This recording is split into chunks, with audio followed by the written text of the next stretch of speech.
እኔ ስለ ኢየሱስ በደንብ አስተምርሃለሁ። አንተ ቁጭ ብለህ አሁን ይሄን ለሰው ያስተምርያለህ አስተምርሃለሁ። ወፋይ እገልሃለሁ። አንተ እኔ እገልሃለሁ። ነብያት ስለሰለ ሰድበክ እስኪ አንተ አዲስ አበባ ነህ አደባባይ ላይ ነው። ክርስቲያኖችን ካገኛችሁ ሰላም ቀድማችሁ እንዳትሏቸው ወደ ጠባብ ቦታ ገፍተራችሁ ጣሏቸው ያለው ነብይሽ መሰለኝ እኮ ጂዚያን በክርስቲያኖችና በአይሁዶች ላይ ኢምፖዝ አድርጉባቸው ብሎ ኢምፖዝ አድርጉባቸው አሰቃያቸው ያለው ጥንብ ጫማ ይገማል። አንተ ጥንብ ድንጋይን ሳም እንጨትን አምልክ። አንተ ውሻ፣ አንተ ጥንብ፣ አንተ ድንጋይ ለምንድን ነው የምትስመው ስትባል እኮ መልስ የሌለ ድንጋይ እኮ ነህ። እንጨት ለምንድን ነው የምታመልከው? እኔ ድንጋይ አልስምም። ማመልከው አይደለም። ድንጋይ እየሳምክ ድንጋይ ነው የምትስመው። ዝም በል እንጨት አትጩሂ። ዝም በል ድንጋይና እንጨት እያመለክ። ስለዚህ እንዴት ነው የሚያድነው ከሆነ ክርስቶስን በጉልበት በኃይል ያለ ፍላጎቱ ሰቀሉት ብለን አናምንም። ክርስቶስ የመጣው ሲጀመር በስጋ የተገለጠው ሞትም በሞቱ ሊሽር አንተ አደባባይ ነህ። አንተ አደባባይ አይንህን ነው ማጠፋልህ። እገልሃለሁ። ነብያት ስለሰለ ሰድበክ እገልሃለሁ። አንተ ጥንብ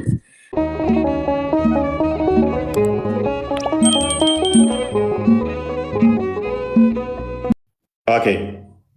የከፍቶች ማደሪያ ቦታስ በዛቱ ሊገኝ ይችላል? አላ እኔ እናንተ የምናወራ እኮ ስለ አላህ ነው፣ ስለ ሰው አይደለም። ገብቶኛል። አሁን ሽንት ቤት አይገኝም እንዳልከው በሁሉ ቦታ ግን በዛቱ ይገኛል። አልገባክም። የምናወራ ነገር ራሱ አልገባክም አንተ እኔ እንደምገምተው ከሆነ ምክንያቱም ስለ በረት ስለምን እያወራ እኮ ነው። እኛ የምናወራው ስለ አላህ ነው። ገብቶኛል። በሁሉ ቦታ ይገኛል ብለህ በሽንት ቤት አካባቢ ግን አይገኝም አልከኝ። አላህ አይደለ? ቆሻሻ ቦታ አይገባም አላህ በጭራሽ። ጣህራ ቦታ ነው። ስለዚህ አሁን ሌሎች ቦታ ላይ ግን አላህ ብዛቱ አለ። ግን አትደበቀውም። ሽንት ቤትም ብትሆን ያያል። ኦኬ። ስለዚህ አላህ በሁሉ ቦታ አለ። ሽንት ቤት ብቻ ቆሻሻ ቦታ ላይ አይገባም። ኦኬ። ይህን አስተምሮ ሌሎች ይደግፉታል ብለህ ታምናለህ? ፎያውን ስለ ሌሎች ብዙም አያስጨንቀኝም። ስለ ራሴ ነው። አሁን እኔ ላይቭ ላይ የገባሁት ብዙ ጊዜ እከታተላለሁ። በተደጋጋሚ ስለ አላህ በሰው እያስመሰልክ ስለ በረት ስለምን ስለ በቃ የወረደ ነገር ስለምታወራ ትንሽ እንደው ልገጽ ብዬ ነው የገባሁት። ኦኬ። አላህ በሁሉ ቦታ ይገኛል ብለኛል። ለምንድን ነው ማናየው? አላህ ማይታየው መንፈስ ነው። አንድ ነገር ልጠይቅህ። አላህ መንፈስ ነው ወይ ትጠይቀኛለሽ? ጥያቄ አለኝ። አላህ በሁሉ ቦታ ካለ አላህ በሁሉ ቦታ ትቀጥላለህ። ኢየሱስ ትቀጥላለህ። እንጠይቃለህ። ችግር የለውም። አላህ በሁሉ ቦታ ካለ አዳምጥ። አላህ በሁሉ ቦታ ካለ ለምንድን ነው የማናየው?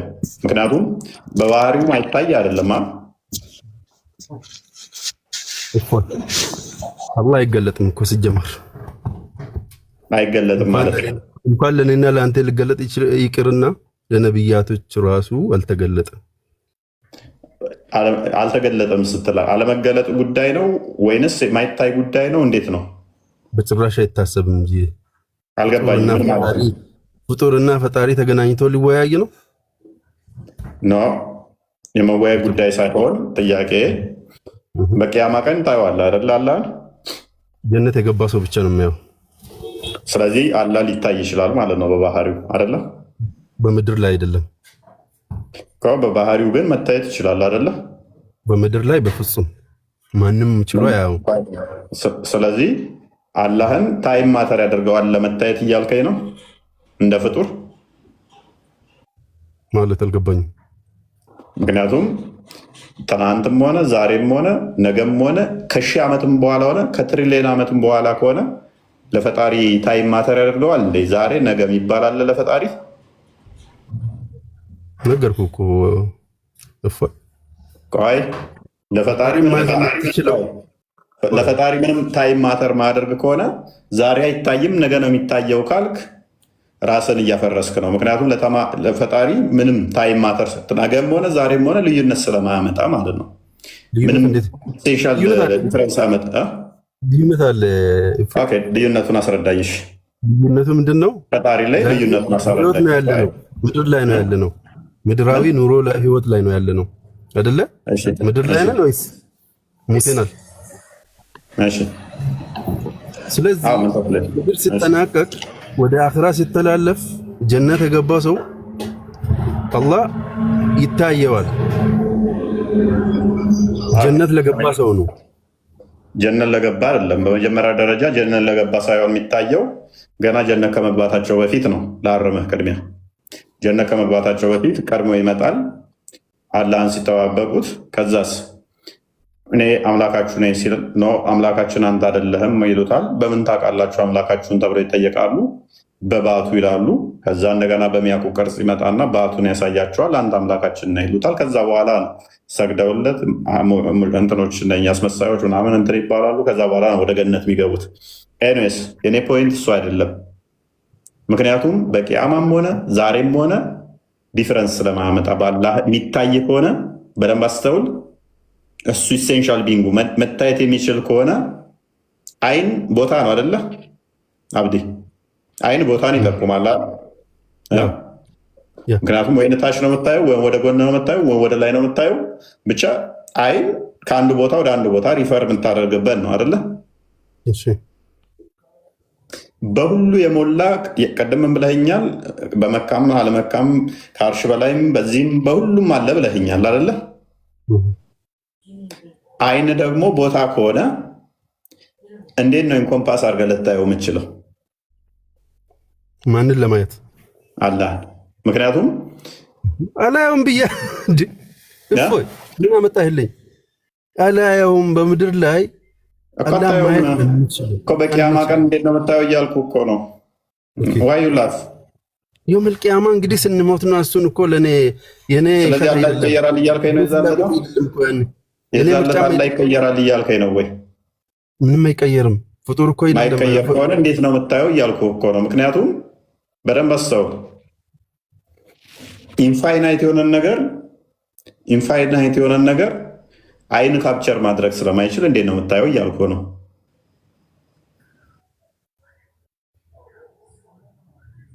እሱ እንደፈለገ ሆኖ ሊታይ ይችላል ያኔ። ስለዚህ ቼንጅ ያደርጋል ማለት ነው ይዛለት አላህ ስለሆነ። ስለዚህ ቼንጅ ያደርጋል ማለት ነው ይዛለት አላልኩም። ስለዚህ እንዴት ታደርገዋለህ? ኢንፋይናይት አልነበረም ማለት ነው አስቀድሞ ሆኖ፣ ወይንም ፋይናይት ነበረ። እሺ ጥያቄ አለኝ። ይሄ እንዳለ ቅመጥ ነው። የሆነ ነገር ጠይቅ። ምንድን ነው? በማን ነው የምታምነው አንተ? ወይስ እምነት የለም? በእግዚአብሔር አምናለሁ። እግዚአብሔር ማን ነው? ዮሐንስ ወንጌል ምዕራፍ 14 ቁጥር 1 አንዴ ክፈተው። በማን ነው ማምነው? እኔ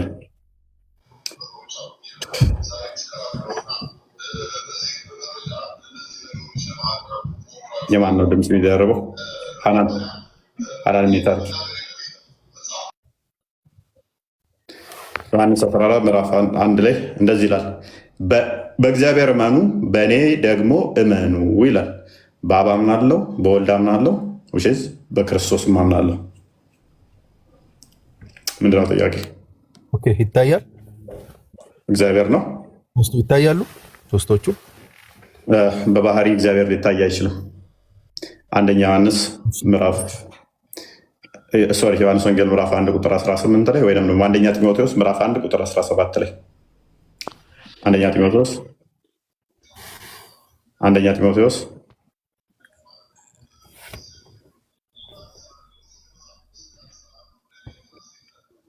ፍጡር ነው። ከታየ ከሆነ ፈጣሪን በባህሪ የምታየው ከሆነ አይን የሚያካብበው ከሆነ እሱ ፍጡር ነው። ዝቃር ምንድን ነው የከፈትከው? ኢየሱስ ፍጡር ነው። ታዲያ እኛም እኮ ኢየሱስ ፍጡር ነው የምንለው ለዛ ነው። ከአላህ ጋር እኩል የሆነ መስሎች ነው። ኢየሱስ በስጋ የተገለጠ ነው። የባሪያን መልክ የያዘ ነው። የታየው በስጋ ነው። በሶስቱም ነው እንደምታመልከው። በአይን ከታየ ፍጡር ነው ብለሃል። ተንጫጫችሁ። 4 ሰው መውራት አልችልም። በአንድ 5 ሰው በአይን ታይቷል። ኢየሱስ ፍጡር ነው። ጎደሎ ጭንቅላ ዝም በይ ወደዛ። ደደብ አንተ ሚታል ምንድነው ቃል ምድር እንጽፈራ ነው በጣም ትልቅ ቦታ ደርሳል። ያዘው እዛው አልቀይርም ብሎ እንዳለቅ በዚህኛው ቆይ አብዴት ስሜት አድርጋ አንተ ቆይ ምንድነው ተንጫጫችሁ? አንደኛ ጢሞቴዎስ ምዕራፍ 1 ተከፈተ። እሺ ምን አያመጣው? ምንድነው? አዎ አያመጣው። ለምንድን አላውቅም። ሌላ እንትን ልክፈስ መጽሐፍ ቅዱሳችን ራሱ እንደዛ ቆነሽ ሁለተኛ ጢሞቴዎስ ኧረ በእናትህ ስሜት አድርግ በእናትህ ያማውን ላይ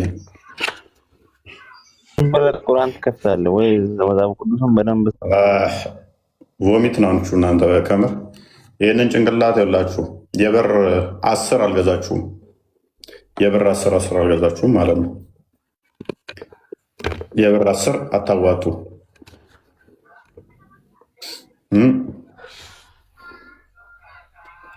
አምላክ በባህሪው ይታያል ይላልከም አብዲ ተጠየቀው። ብቻውን አምላክ ለሚሆን ለማይጠፋ ለማይታየው ለዘመናን ንጉስ ምስጋና ክብር እስከ ዘላለም ድረስ ይሁን። ሰው አምላክ በባህሪው የሚታይ አይደለም። አይኖች ሊያካብቡት አይችሉም። አይን የሚያካብበው የሚያካልለው የሚያዋስነው ከሆነ እሱ ፍጡር ነው ማለት ነው። እርሱ ፍጡር ነው የሚሆነው።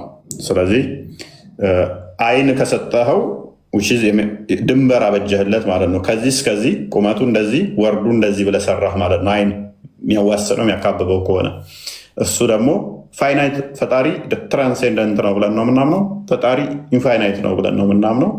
ሰው አይኖች እርሱን ሊያካልሉት፣ ሊያካብቡት፣ ሊያዋስኑት አይችሉም። የሚታይ ነገር በራሱ ደግሞ ምንድን ነውና የሚታይ ነገር ግዙፍ ነገር ነው። ግዙፍ የሆነ ነው የሚታየው። ግዙፍ ነገር ደግሞ በባህሪው ምን ይፈልጋል? ቦታ ይፈልጋል። ቦታ የሚፈልግ ነገር ደግሞ ምንድን ነው? ፍጡር ነው። ግዙፍ ነገር ይታያል። ያ የሚታይ ነገር ደግሞ ቦታ ይፈልጋል። ቦታ የሚፈልግ ነገር በሙሉ ደግሞ ፍጡር ነው። አምላካችን እግዚአብሔር ምንድን ነው? መንፈስ ነው። ዮሐንስ ወንጌል ምዕራፍ 4 ቁጥር 24 ላይ እግዚአብሔር መንፈስ ነው ይላል። ሉቃስ ወንጌል ምዕራፍ 24 ቁጥር 39 ላይ መንፈስ እንደማይታይ ይናገራል። ቅድም አንዲት ጎደለዋ ምን ብላለች? ኢየሱስ ታዲያ ታይቷል እኮ የሚል ጥያቄ ጠይቃለች። ምን አለ ክርስቶስ? እግዚአብሔር መንፈስ ነው ይላል አይደለ? ክርስቶስ ታይቷል የሚለውን መንፈስስ ሉቃስ ወንጌል ምዕራፍ 24 ቁጥር 39 ይመልሰዋል። የልጅቷን ጥያቄ ማለት ነው። ክርስቶስ ለምንድን ነው ታዲያ ታይቶ የለ ወይ ለሚለው 24 ቁጥር 39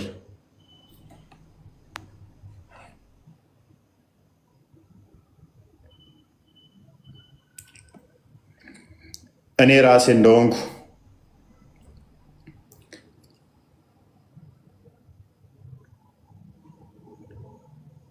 እሺ እርሱም ስለምን እኔ ራሴ እንደሆንኩ እጆቼንና እግሮቼን እዩ፣ በእኔ እንደምታዩት መንፈስ ስጋና አጥንት የለውምና እኔ እንዳሳችሁ እዩ አላቸው ይላል አይደለ?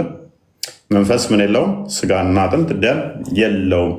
ስለዚህ እኔ እንዳሳችሁ ንኩ፣ አረጋግጡ፣ እዩም አላቸው። ክርስቶስ ታይቷል። የታየው ግን ምንድን ነው? እሱ ስጋና ደም ስለያዘ። የሚነካው ለምንድን ነው? ስጋና ደም ስለያዘ። ይሄንን ደግሞ ለምንድን ነው? በስጋ ስለተገለጠ። ቃል የሚዳሰስ የሚነካ የሚታይ አይደለም።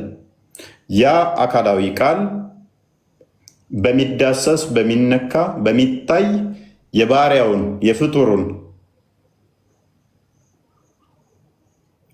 የሰውን ስጋና ደም ነፍስ ተካፍሎ ተገለጠ። በዛ በሚታይ በሚዳሰስ በሚነካ እዩት፣ ዳሱት፣ ንኩት እያለ እያሳየ ከዘመን ነቢያትን ሲልክ ከቆየ በኋላ ዘመኑ ፍጻሜ ላይ በተገለጠበት ስጋ አሳየ ማለት ነው። ቆላሲያስ ምዕራፍ 1 ቁጥር 15 ላይ እንደከፈተው። ስለዚህ ማይታይ ነው እሱ። የማይታይ በሚታይ ስጋና ደም ተገለጠ። ማይያዝ ማይነካ ነው እሱ። በሚያዝና በሚነካ ስጋና ደም ተገለጠ። እሳት ለምሳሌ አትይዙትም። ነበልባል የሚጨበጥ አይደለም። በብረት ቢግልስ ብረቱን ትይዙታላችሁ ከእሳቱ ጋር። ቀይ ፍም መስሎ ስትይዙት እሳቱን ያዛችሁ ብረቱን። እሳቱን እንዳትሉ እሳት የሚያዝ የሚጨበጥ አይደለም። ብረቱን ብቻ እንዳትሉ እሳት ይፋጃችኋል፣ ያቃጥላችኋል። ታዲያ እንዴት ተያዘ? ታየ? እንዴት ተነካ? ብረቱ እሳቱን ተዋህዷል። ብረቱ ምን አለው? ቀይ እስኪሆን ድረስ እሳቱ ተዋህዶታል። እሳቱ ብቻ ነው ብረቱ ብቻ ነው አትሉት። ስለዚህ ክርስቶስም መለኮት የተዋሃደው ስጋ ነው። ቁጥር 15 ላይ ስለዚህ ክርስቶስ ምንድነው? መለኮት የተዋሃደው ስጋ እንደመሆኑ የታየው በስጋው እርሱ የማይታይ አምላክ ምሳሌ ነው። ክርስቶስ የሚታዩትና የማይታዩት ዙፋናት ቢሆኑ ወይም ጌትነት ወይም አለቅነት ወይም ስልጣናት በሰማይና በምድር ያሉ ሁሉ በእርሱ ተፈጥረዋልና ከፍጥረት ሁሉ በፊት በኩር ነው፣ ሁሉ በእርሱና ለእርሱ ተፈጥረዋልና ይላል። ስለዚህ እንደዛ ነው። የኛ ክርስቶስ የተገለጠ በስጋ የተገለጠ አምላክ ነው። በባህሪ አስቀድሞ ከመገለጥ በፊት ሊታይ ሊዳሰስ የሚችል አይደለም። ክርስቶስ ታየ፣ አምላክ ተገለጠ ስንል በስጋ የእኛን ግን ስጋ የባሪያውን መልክ ስለያዘ ቆላሲያስ ምዕራፍ 2 ቁጥር 9 አይ ቲንክ ቼክ አድርገው እንዲህ ይላል። እፎይ እንዴት ነህ? አንድ ጥያቄ ነበር። እሺ ባንዴ ጣይር ማይክ ካነሳ ከስር ትሆናለህ። ስርዓት ልመድ። የጠጅ ቤት አይደለም። ከአንተ በፊት የገባሉ ብልግና እንደ ነብይ አትሁን። በእርሱ የመለኮት ሙላት ሁሉ በሰውነቱ ተገልጦ ይኖራል። በክርስቶስ ምን የመለኮት ሙላት በሰውነቱ ተገልጦ ይኖራል። አስቀድሞ መለኮት ብቻ የነበረው ቃል በስጋ ተገለጠ። ስጋውን ከማርያም ነው የወሰደው፣ ከማርያም ነው የነሳው አይደለም። ከማርያም ስጋና ደም ነፍስ ተካፈለ። ያ መለኮት ብቻ የነበረው በስጋ በሚታይ ተገለጠ፣ ተዳሰሰ፣ ተነካ። ስለዚህ ታየ ስንል በተገለጠው በስጋ ነው። መለኮት ግን የሚታይ የሚዳሰስ የሚነካ አይደለም። በሁሉ የሞላ ከስፔስና ፕሌስ ውጭም ያለ ስለሆነ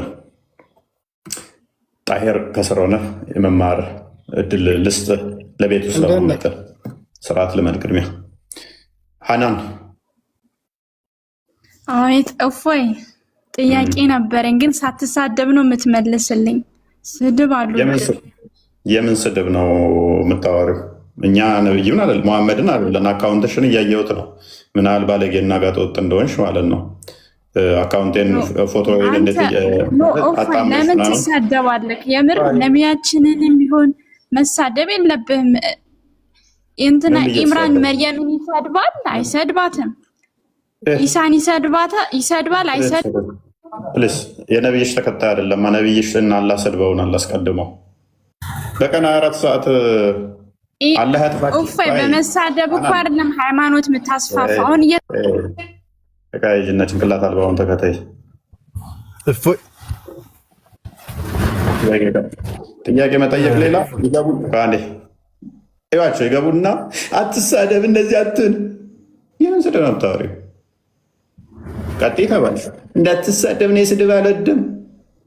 ነብይሽ መሰለኝ ክርስቲያኖች፣ የኢትዮጵያ ክርስቲያኖች ማርያም ቤተክርስቲያን ያላቻቸው ከሴጣንም በላይ መጥፎ ናቸው ያለን ነብይሽ መሰለኝ። አታምኝበትም? ይሄን የማርያም ቤተክርስቲያን ያለቻችሁ ከሴጣንም ትከፋላችሁ ብለሽ ታምኛለሽ እኮ።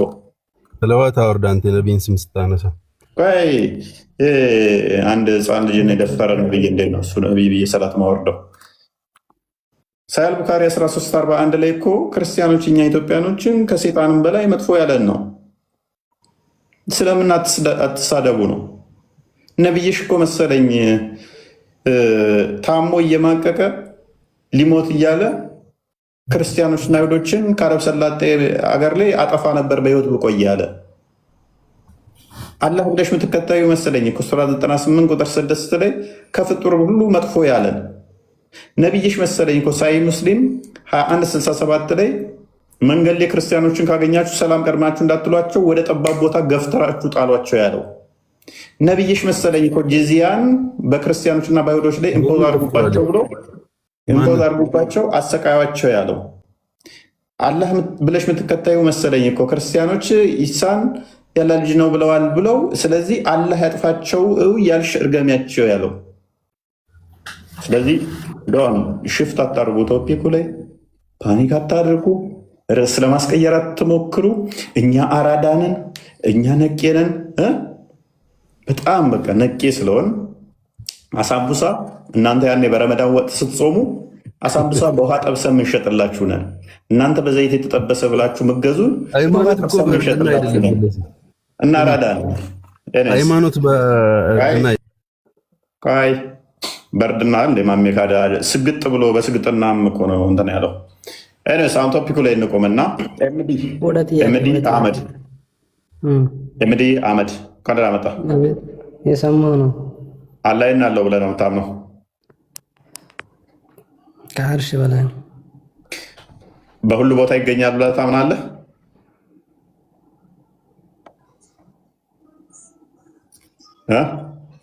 እንደን በዛቱ በሁሉ ቦታ አላህ አለ ብለህ ታምናለህ ወይ?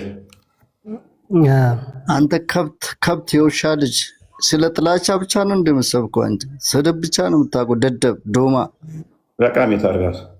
በሁሉ ቦታ በሬ መስያ አርደል በላይ ነው እንዴ? አይ ሳፊ ተማሩ። ትምህርት ግን ጥሩ ነው። ባይዘ ለጭንቅላታችሁ ጥሩ ነው ትምህርት።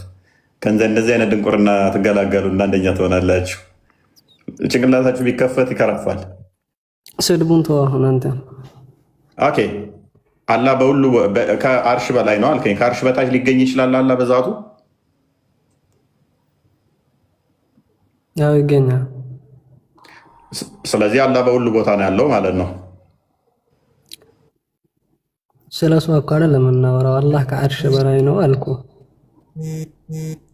ከአርሽ በታችም አለ አልከኝ እኮ። አሁን ደግሞ አንተ ስለውቅ ራስ ምንም አይደለም። እስኪ የቀደመውን ክፈት። ያንን ልነግርህ ነው የገባሁት። ውሻ የውሻ ልጅ ስለ ጥላቻ ብቻ ነው የምትሰብከው። ሌላ ምንም ነገር እኮ የለም። ደደብ ብቻ ሰብባጭ ነው። እዚህ ላይ ወንድምህ እያለቀሰ ነው። ወንድምህ ምን እንተባበረው? ቅድም ቁርአኑን ክፈተው አልኩህ እኮ። ያንን ከደማቸው ምን አንስተ አንተ ማለት ነበር ባያገኝ እናት ይሁንል ቋጭ ነበር ማለት። በነገራችን ላይ አንተ ውሻ የት መቃል ላገኝ ነው? አታልቅስ ሴትን እንዴት ትሰድባታለህ? አትሳደብ እንማማር እያለች እባክህ አቃውም ይታርክ። በዜማ ታደርገው ወይ የአርቲስት ፕሮፋይል ስላደረግ በዜማ ታደርገዋለህ። ስድብህ መንዙም አውጣበት። ድምፅ አሪፍ ይመስላል። ለነብይ ገነት እንደ ገባኸው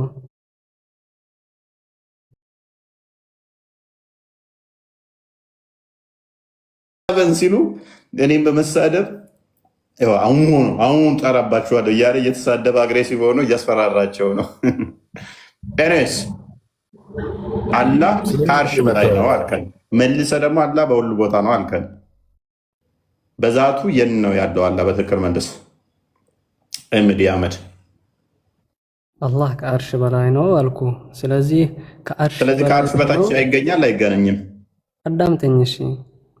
አርሽ በላይ ሆኖ የፈጠረውን ነገር በሙሉ መቆጣጠር ይችላል ጌታ ስለሆነ። እዚህ ይገኛል በዛቱ ታች ይገኛል ምናምን አይባልም ፈጣሪ። ስለዚህ ነው የሚገኘው በዛቱ ከአርሽ በላይ አልኩ። በዛቱ ከአርሽ በላይ ብቻ ነው የሚገኝ የሚል አንድ ብቻ ብዙ አይደለም። አንድ ጥቅስ ብቻ አንጣልኝ። አንድ ጥቅስ ብቻ ለምን አሁን እንዳሳይ የፈለኩት ቅድም ከደማቸው ቅርብ ነህ ሚኒት ምናልክ? አላህ በዛቱ ከአርሽ በላይ ነው። ከዚህ በታች እንዲህ ግን አይባልም፣ ከአርሽ በላይ ነው ብላል። ስለዚህ ችላ አልካት። እስልምና መረጃ ካለው አንተ የምታወራው እውነት ከሆነ ብዙ አይደለም እጠይቅህ። አብዲ ቀደም አብዲ ናስር ምን ብሏል? አላህ በሁሉ ቦታ ነው የሚገኘው በዛቱ ከአርሽ በላይም ከአርሽ በታችም ሽንት ቤት ብቻ ነው የሌለው ብሏል። አንተ ደግሞ አላህ ያለው ከአርሽ በላይ ነው ከአርሽ በታች የለም በዛቱ ብለሃል። አንድ ብቻ ብዙ አይደለም። አንድ ብቻ ብዙ አይደለም። አንድ ብቻ ብዙ አይደለም።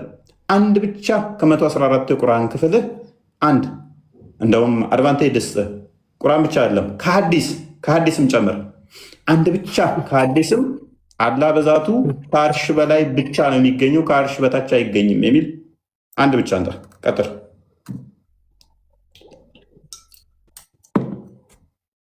እስኪ አንተ የምታውቅ ከሆነ ከአርሽ በታች ይገኛል ያለውን አምጣ እስኪ። አሁን አሳየን አንተ አይደለም አንተ እኮ ከአርሽም በታች የሚገኝ ነው ያስመሰልክ። እስኪ አንተ አውጣ አሁን አለ የለም እባክህ። አላህ ከአርሽ በላይ ነው ከታች ሆኖ ደግሞ የፈጠረውን መቆጣጠር ይችላል። የጠየቀውን መልስ። ስለዚህ ከአርሽ በታች የለም የሚል ማስረጃ ስጠና።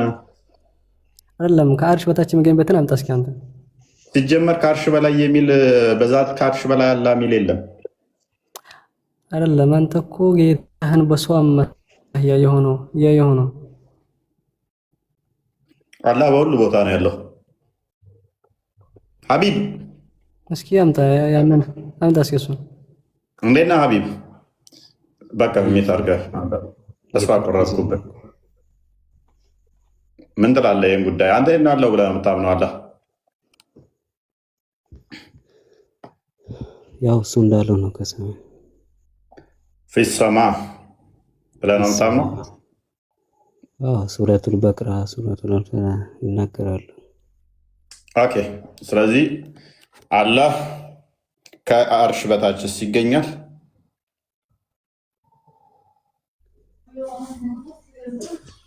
እርግጥ ያው አላህ ምንም ነገር አይሳነውም። አላህ ሱብሃነሁ ወተዓላ ምንም አይሳነውም። ግን ይሄን ያለው ቢታ ቢሰማህ ነው በቃ። አይ እሱ መፈክር ሊሆን ይችላል። የለማ እዛ ብቻ ነው የሚል እኮ የለም።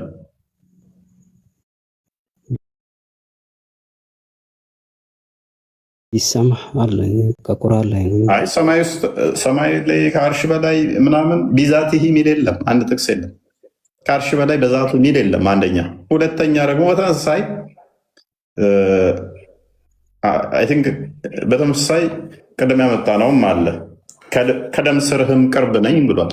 ሰማይ ላይ እኔ ከደም ስርህ ቅርብ አይደለም። ከደም ስርህ ቅርብ ነኝ ያለው ምክንያት ያው ማንኛውም አምላክ ስታመልኮ ስትገዛው ምን ስትለው ለአንተ ይቀርብልሃል። ገባ አይደለ? ማን ያለ ሀቢብ አንድ የሚታርግ አንተ ቆይ ትውስ ስለሆንክ እመለሳለሁ። ኤምዲ ልለጥፎ በዚህ ጥቅስ ክፈተው ቃል ሊመልስ ስለመጣ ኤምዲ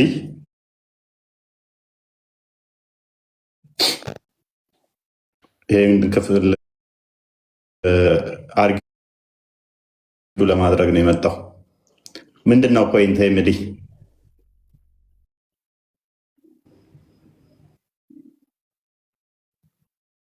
ቀጥል ኤምዲ ማይከን አንሳና ቀጥል። ምንድን ነው የሚለው? ቀጥል አንብበው። አላህ የቱ ጋር ነኝ ነው የሚለው እዚህ ጋር ክፍሉ። አሁን አዳምጠኝ እሺ። አንተ ዝም ብለህ አዳምጥ፣ መሀል ላይ አትግባ። ተረት ተረት እንድታወራ አልፈቅድልህም። ክፍሏን ብቻ ሰውንም ነፍሱ በሐሳቡ ይሄ ቁርአን የወረደው መጀመሪያ አንድ ገጠሬ ወደ ነብዩ መሐመድ መጥቶ ጌታችን ሩቅ ነው አዳምጣ አልጠየቁም። ሩቅ ነው ጮኸን እንጥራው ወይስ ዝቅ ብለን እንጥራው ስለው ምን ብሎ ወረደ? ከደም ስራችሁ የበለጠ ቅርብ ነኝና ቀስ ብላችሁ ብትጠሩኝ እንኳን እሰማችኋለሁ ለማለት ነው እንጂ አንተ ተሰብኮ ይላል ይላል። አንተ ምን እናታውቀው? ቆይ ቁርአን ግልጽ ነው አይደለም? ቁርአን ይሄ እንዴት ነው የወረደው? ሲጀመር ቁርአን ግልጽ ነው አይደለም? ግልጽ ነው። ቁርአን የተብራራ ነው አይደለም? ነው። እናመሰግናለን። ስለዚህ ከአሁን በኋላ የአንተን ተረት ተረትና ማብራሪያ ኪስህ ትከተውና እውነቱን ስለተናገርኩ ነው። አዳምጥኛ። ለማስረዳት ያደረገ ነው። ፕሊዝ ምን አለ ወንድማችን? ቁርአን ግልጽ ነው አለን። ቁርአን የተብራራ ነው አለን። ስለዚህ ቁርአኑ ግልጽና የተብራራ ከሆነ የአንተን ተረት ተረት ለምን ትነግረናለህ? ካደ ቁርአኑ ግልጽ ነው፣ የተብራራ ነው። አላህ የት ነው የነኝ ይላል። እኛ ከደም ጋኑ ጅማት ይበልጥ ወደ እርሱ እንደሱ አይልም። የቱ ጋር ነው እንደሱ የሚለው? እኛም ከደም ጋኑ ጅማት ይበልጥ ወደ እርሱ ቅርብ ነን አይልም? ታዲያ እኮ ይሄ ጌታችን ጮህን እንጥራው እንደ ሲሉ ነቢያችን ሲጠይቁ ቁርአን የወረደው ከደም ስራቸው የበለጠ ቅርብ ነኝና አሳየኝ፣ ጮህን እንጥራው የሚለውን አሳየን። እንደዛም ቢልም እኮ ምንም ለውጥ አታመጣም። ባይዘ አርጉመንት ተቀብዬ ለጥፋለሁ። አንተ እኮ ታውቅም ምን እንደሆነ አልገባህም። ይሄ ቆይ ምን እንደሆነ አልገባህም ይለኛል እንዴ? ጮህን እንጥራው የሚለውን አሁን የቁርአን ክፍል ምክንያቱም ቁርአን ግልጽና የተብራራ ስለሆነ ጮህን እንጥራው ሲል ነው ይሄ እንደዛ ያለው የሚለውን አሳየኝ።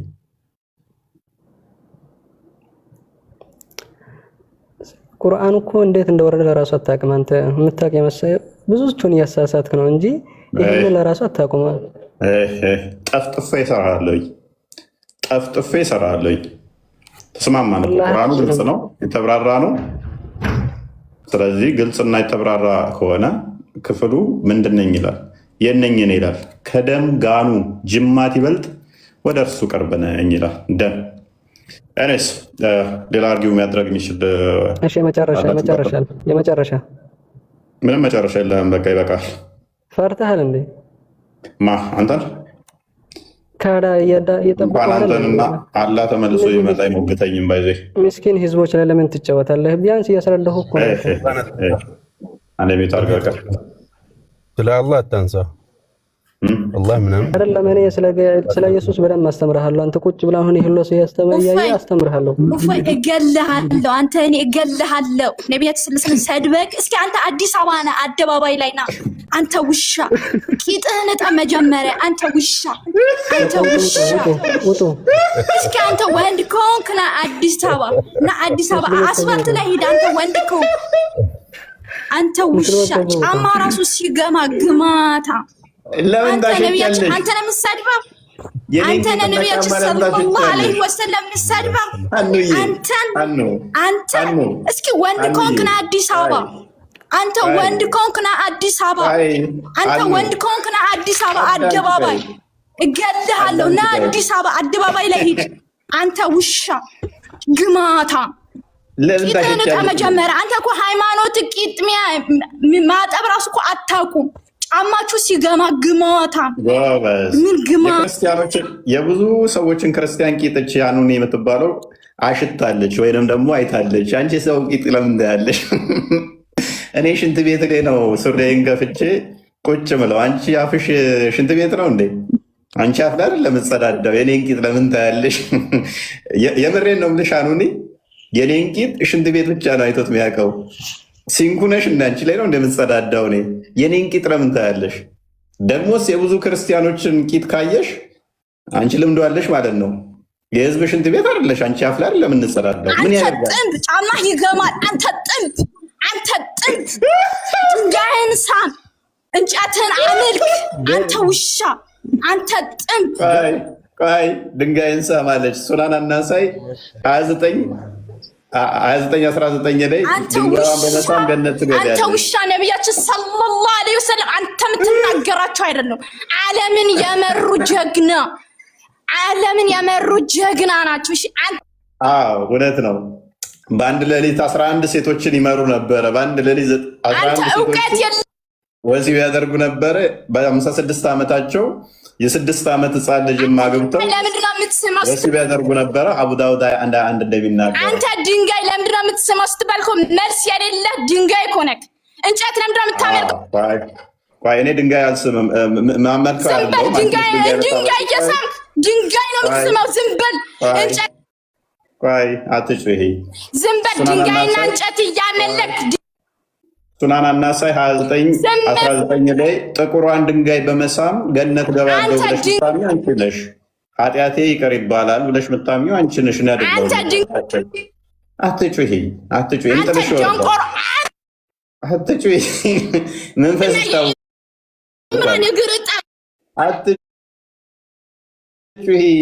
አትጩሂ።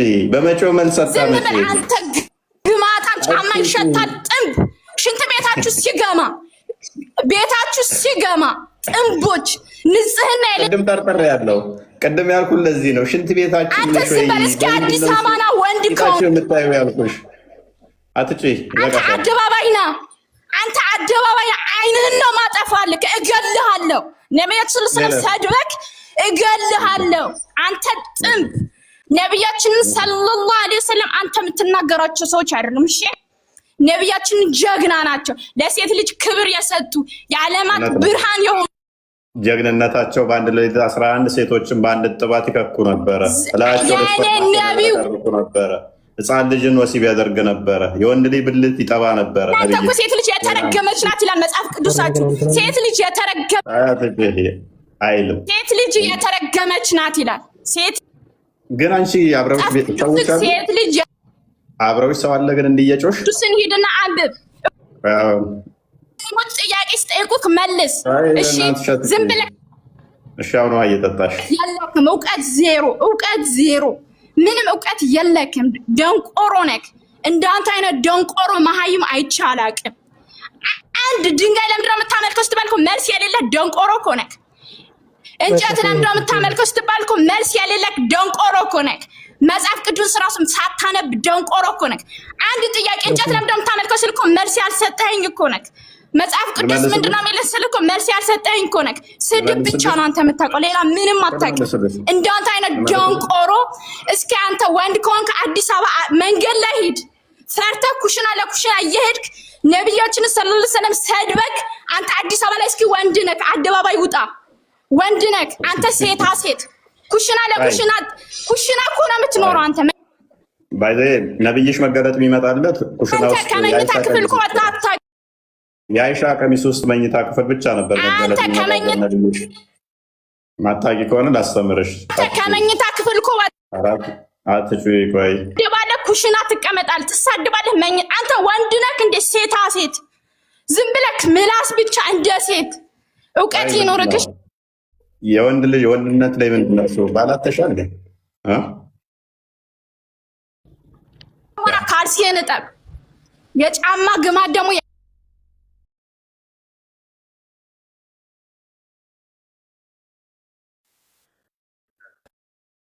ቤተሰብ ይኖራታል። በዚህ ጩኸቷ አብሯት ባሏ እንዴት ነው የሚኖረው? እርግጠኛ ነኝ አራተኛ ሆና ነው ባሏ ሌሎቹ ጋር ያለው ቤት ውስጥ ባዶ ሆና ጨንቋት በቃ በጣም እየጮኸች ነው። አንተ እፎይ በፊት ብትኖር ኖሮ አራተኛ የደረበብኝም ነበር፣ እስልምና ውስጥ አልቀመጥም ነበር የሚል ሙግት ከራሷ ጋር ገብታ ነው ባይዘ። እፎይ በቃ አንተም ይበቃሃል፣ እኛ ምን እንውጣ? አንተ ለማስተማር አልሆንክም። ስሜት አርግ እና እቺ ሀዲስ ምን ትላለች መሰላችሁ? እያወራን ቀጥል። እሺ እቺን ሀዲስ አንብብላችሁ። ሶሪ ቀጥል ቢኒዬ።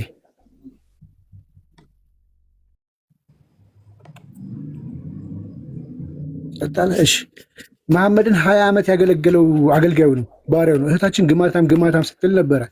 እንግዲህ ልብ በሉ 20 ዓመት ለ20 ዓመት ያገለገለው ባሪያ ነው። ከአላህ መልእክተኛ ሰለላሁ ዐለይሂ ወሰለም አንድ ቀን ያማረ ሽታ ነገር ያለው ያማረ ጠረን ሽታ ያለው ነገር አሽትቼ አላውቅም። 20 ዓመት መሐመድን አገልግሎት አንድ ቀን ያማረ ጠረን ሽታ ያለው ነገር ከመሐመድ አሽትቼ አላውቅም አለ። እንግዲህ ሳታቅ ነብዩ አሰደበችው ማንነታችን። እኛ ያማረ ጠረን ያለው ሰዎች ነን። ፎይና ኳሉ ያማረ ጠረን ያለው ነው። ነብይሽ ግን ግማታም ነው። አንድ ሰው እንኳን ግማታም ቢሆን ግማታም ብለሽ ስትሰድቢ መሐመድን ግማታም ብለሽ እየሰደብሽ እንደሆነ በዚሁ አጋጣሚ እንድትማሪ። ይሄ ከኛ አይደለም የምናወራው ከመጽሐፍሽ ነው። ሄድሽ ገዝተሽ ማንበብ ትችያለሽ። ጨርሻለሁ። ቀጥል።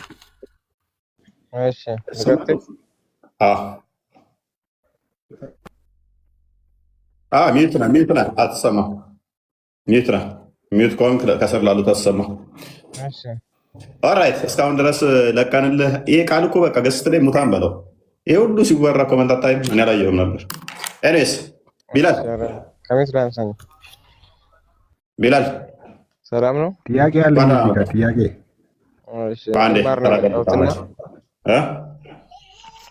ልማር ነው የመጣሁት። ኦኬ አላህ ያለው ብለህ የምታመልከው አላህን ታመልካለህ? ተጠየቅልኝ ጥያቄን ከጠየቅልኝ ያው እንግዲህ እንትን እላለሁ ማለት ነው። ምንድን ነው ጥያቄ? እኔ ጥያቄ ኢየሱስ ክርስቶስ ፈጣሪ ነው የምትለውና እሺ አንተ ፈጣሪ አይደለም ነው እንደምትለው? ለማን ብሎ ነው የተሰቀለው እኮ ለማን ፈልጌ ነው። ሐሚድ ሚታር ወዲ ምን አልክ? ለማወቅ ፈልጌ ነው የምጠይቅህ እኮ ምንድን ነው ጥያቄ?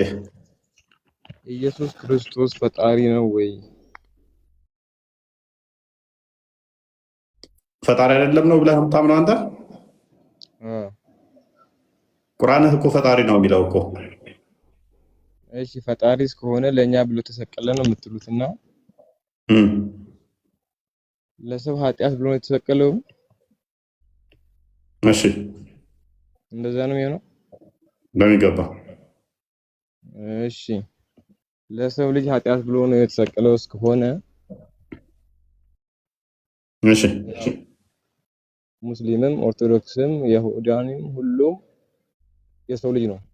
እሺ ለሰው ልጅ ኃጢአት እስከሆነ ድረስ ኦኬ ኢየሱስ ክርስቶስ የምታመልኩት ፓወር ስላለው ኃይል ስላለው ስለሆነ የሚሰቅለው ደግሞ የሰው ልጅ ነው። አይሁድ ማለት የእስራኤል ሕዝብ ሲሆን እነሱ ኃጢአተኛ አይደሉም ወይ? እንዴት እነሱ ፓወር ኑሯቸው እሱን መስቀል ቻሉ? እኔ በበኩሌ የማምንበት ፓወር ያለው ነገር ስለሆነ ቢያንስ ፓወር ያለው አይሁዱ ሰቃዩ ስለሆነ እንደኔ በሰቃዩ ማመን ይሻለኛል። ኦኬ መልካም። ይሄን አብራሩ። መልካም። ክርስቶስ በስጋ የተገለጠ አምላክ ነው። በስጋ እንደመገለጡ አንዳንድ ሰዎች ክብር አይወድላቸውም። ከስሩና ተማርሽ ጭምናቀ እና ምንድነው ክርስቶስ በስጋ የተገለጠ አምላክ ነው ይላል። በስጋ የተገለጠ አምላክ ነው። ነገር ግን ምንድነው ያንተ ጥያቄ? የምናመልከው ኃይል ስላለው ነው። ኃይል ስላለው ነው እንትን የሚባለው አምላክ። ክርስቶስ ደግሞ ከተሰቀለ ሰቃዮቹ ደግሞ ከሱ በልጠው ነው። ስለዚህ እሱን ከማምለክ ይልቅ ሰቃዮቹ ማምለክ አይሻልም ወይ ነው አይደል ጥያቄ? አዎ ፓወር ስላላቸው ሰቃዩ አሁን ፓወር ያለው ነው እዛ ጋር። ኦኬ ክርስቶስ ለምን እንደመጣ ታውቃለህ? የሰው ልጅ ለማዳን ነው የምትሉት? የሰው ልጅ ለማዳን። በምንድን ነው ለማዳን የመጣው? እንዴት ሆኖ እኮ እነሱ ሰው አይደሉም ወይ ነው እኮ የኔ ጥያቄ። እነሱም ሰዎች ናቸው እኮ። የመጣው ግን እንዴት ነው የሚያድነው? እኔማ እንዴት እንደሚያድን የማውቀው ነገር የለም። ግን እሺ ሚጣር። ስለዚህ እንዴት ነው የሚያድነው ከሆነ ክርስቶስን በጉልበት በኃይል ያለ ፍላጎቱ ሰቀሉት ብለን አናምንም። ክርስቶስ የመጣው ሲጀመር በስጋ የተገለጠው ሞትም በሞቱ ሊሽር ነው። ሞትም በሞቱ ሊሽር እስከሆነ ድረስ የባሪያ መልክ የያዘው ቤዛ ሊሆን ነው። ቤዛ ማለት ምትክ ማለት ነው። ማቴዎስ ወንጌል ምዕራፍ 20 ቁጥር 28 ላይ እንደሚናገረው ሰው ልጅ ሰውን ሊያገለግል ነፍሱንም ስለ ብዙዎች ቤዛ ሊሰጥ መጣ ብሎ ይናገራል። ስለዚህ ቤዛ ሊሆን ነው የመጣው። ሊሞት ነው የመጣው። ሊሰቀል ነው የመጣው። ሰው ልጅ ተላልፎ ለአይሁድ ተላልፎ ይሰጣል ብሎ በማቴዎስ ወንጌል ምዕራፍ 16 ላይ ከቁጥር 18 ጀምሮ ተናግሯል። እንደሚሰቀል ማለት ነው። ስለዚህ እንደሚሰቀል ከተናገረ ሊሰቀልም ከመጣ እንደሚሞት ተናገረ፣ ሞቶም እንደሚነሳ ተናገረ። ዮሐንስ ወንጌል ምዕራፍ 2 ቁጥር 17 ጀምሮ። ስለዚህ ሊሰቀል ሞቶም አይሁዶች እሱ ሳይፈልግ በግዴታ እንትን ብለው ኃይል በርትቶባቸው አግኝተው እነሱ ኃይል የሆነ ቁዋ ኖሯቸው እሱ አቅመ ደካማ ፈጣሪ እንደዛ አይደለም። ራሱ በስጋ የተገለጠው የኔንና የናንተን የባሪያውን መልክ የያዘው በስጋ የተገለጠው እርሱ ፍጹም አምላክ ፍጹም ሰው ነው። ሰው እንደዛ ያ የተገለጠው እሱ ሳይፈልግ እነሱ በግዴታቸው አይደለም፣ ወዶ ፈቅዶ ነው። ምክንያቱም ነፍሴን ላነሳት ስልጣን አለኝ፣ ላኖራትም ስልጣን አለኝ። ከእኔ ማንም አይወስድም ብሎ ዮሐንስ ወንጌል ምዕራፍ 10 ቁጥር 17 እስከ 19 ይናገራል። እነሱ በግዴታ ከእሱ ነፍሱን ማውጣት ይችላሉ? ነው። እርሱ ግን ሊያኖራት ስልጣን እንዳለው፣ ሊያነሳት ስልጣን እንዳለው፣ ከእጁም ማንም ሊወስዳት እንደማይችል ተናገረ። ነፍሴን ደግሞ አነሳት ዘንድ አኖራታለሁና ስለዚህ አብ ይወደኛል አለ። ቁጥር 19 ላይ እኔ በፈቃድ ያኖራታለሁ እንጂ ከእኔ ማንም አይወስዳትም አለ። ስለዚህ ሰንበዲ መጥቶ በጉልበት እሱን ነፍሱም ያነሳ ምናምን እንትሚል ነው። በማንም አደርጋት አለ በፍቃዴ። በፍቃዱ ግን አሳልፎ ስለኛ ቤዛ ለመሆን ተሰቀለ፣ ራሱን አሳልፎ ሰጠ ማለት ነው። ይህም ዮሐንስ ወንጌል ምዕራፍ 18 ላይ ከቁጥር 3 አካባቢ ጀምሮ ሊፈልጉት ይመጣሉ፣ ሲመጡ ሊይዙት ሲሉ እነሱ በጣም ጉልበት ስላላቸው ነው ቢላል እንዳለው እነሱ ማምለክ ይሻላል፣ እነሱ ኃይለኛ ስለሆኑ እሱ አቅም ስለሌለው አለ። ክፍሉን እንየዋ እንዴት አሳልፎ ራሱን እንደሰጣቸው ሊይዙት ለመጡት 18 ቁጥር 3 ጀምሮ ምዕራፍ 18 ቁጥር 3 ጀምሮ። ስለዚህ አይሁዶች ሊይዙት መጡ። ሊይዙት ሲመጡ ራሱን እንዴት በፍቃዱ አሳልፎን እንደሰጠ እንመልከት። ስለዚህ ይሁድ ጭፍሮችና ካህናት አለቆች ከፈሪሳውያንም ሎሌዎች ተቀብሎ በችቦና በፋና በጋሻ ጦርም ወደዚያ መጣ። ይሁዳም አብሯቸው መጣ። አሁን ምን አለን ቢላል? አይሁዶቹ ኃይለኛ ስለሆኑ እነኛዎቹ ኃይለኛ ስለሆኑ እነሱ መምለክ አይሻልም ወይ? እነሱ እኮ ጉልበት አላቸው አለ። ኢየሱስም የሚመጣበትን ሁሉ አውቆ ወጣና ማንን ትፈልጋላችሁ አላቸው። ገና እሱ ጋር ሳይመጡ እሱ ጠበቃቸው። ወጥቶ ራሱን አሳልፎ ነፍሱን ሊሰጥ ስለፈለገ፣ ስለነሱ ሊሰቀል ስለፈለገ ጠበቃቸው። የናዝሬቱን ኢየሱስ አሉት። ምን አሉት? የናዝሬቱን ኢየሱስ። የናዝሬቱን ኢየሱስ ብለው መለሱለት። ኢየሱስ እኔ ነኝ አላቸው። አሳልፎ የሰጠውም ይሁዳ ደግሞ ከእነርሱ ጋር ቆሞ ነበር። እንግዲህ እኔ ነኝ ባላቸው ጊዜ ወደኋላ ፈግፍገው በምድር ወደቁ። ቢላል ማይክን አንሰው። ሊሰቅሉት የመጡት ኢየሱስን ነበር አይደለ? ምን በማለት ነው የዘረራቸው መሬት ላይ? ያው እያነበብኩልህ እኮ ነው። ማንን ትፈልጋላችሁ አለ። ወጥቶ ጠብቋቸው።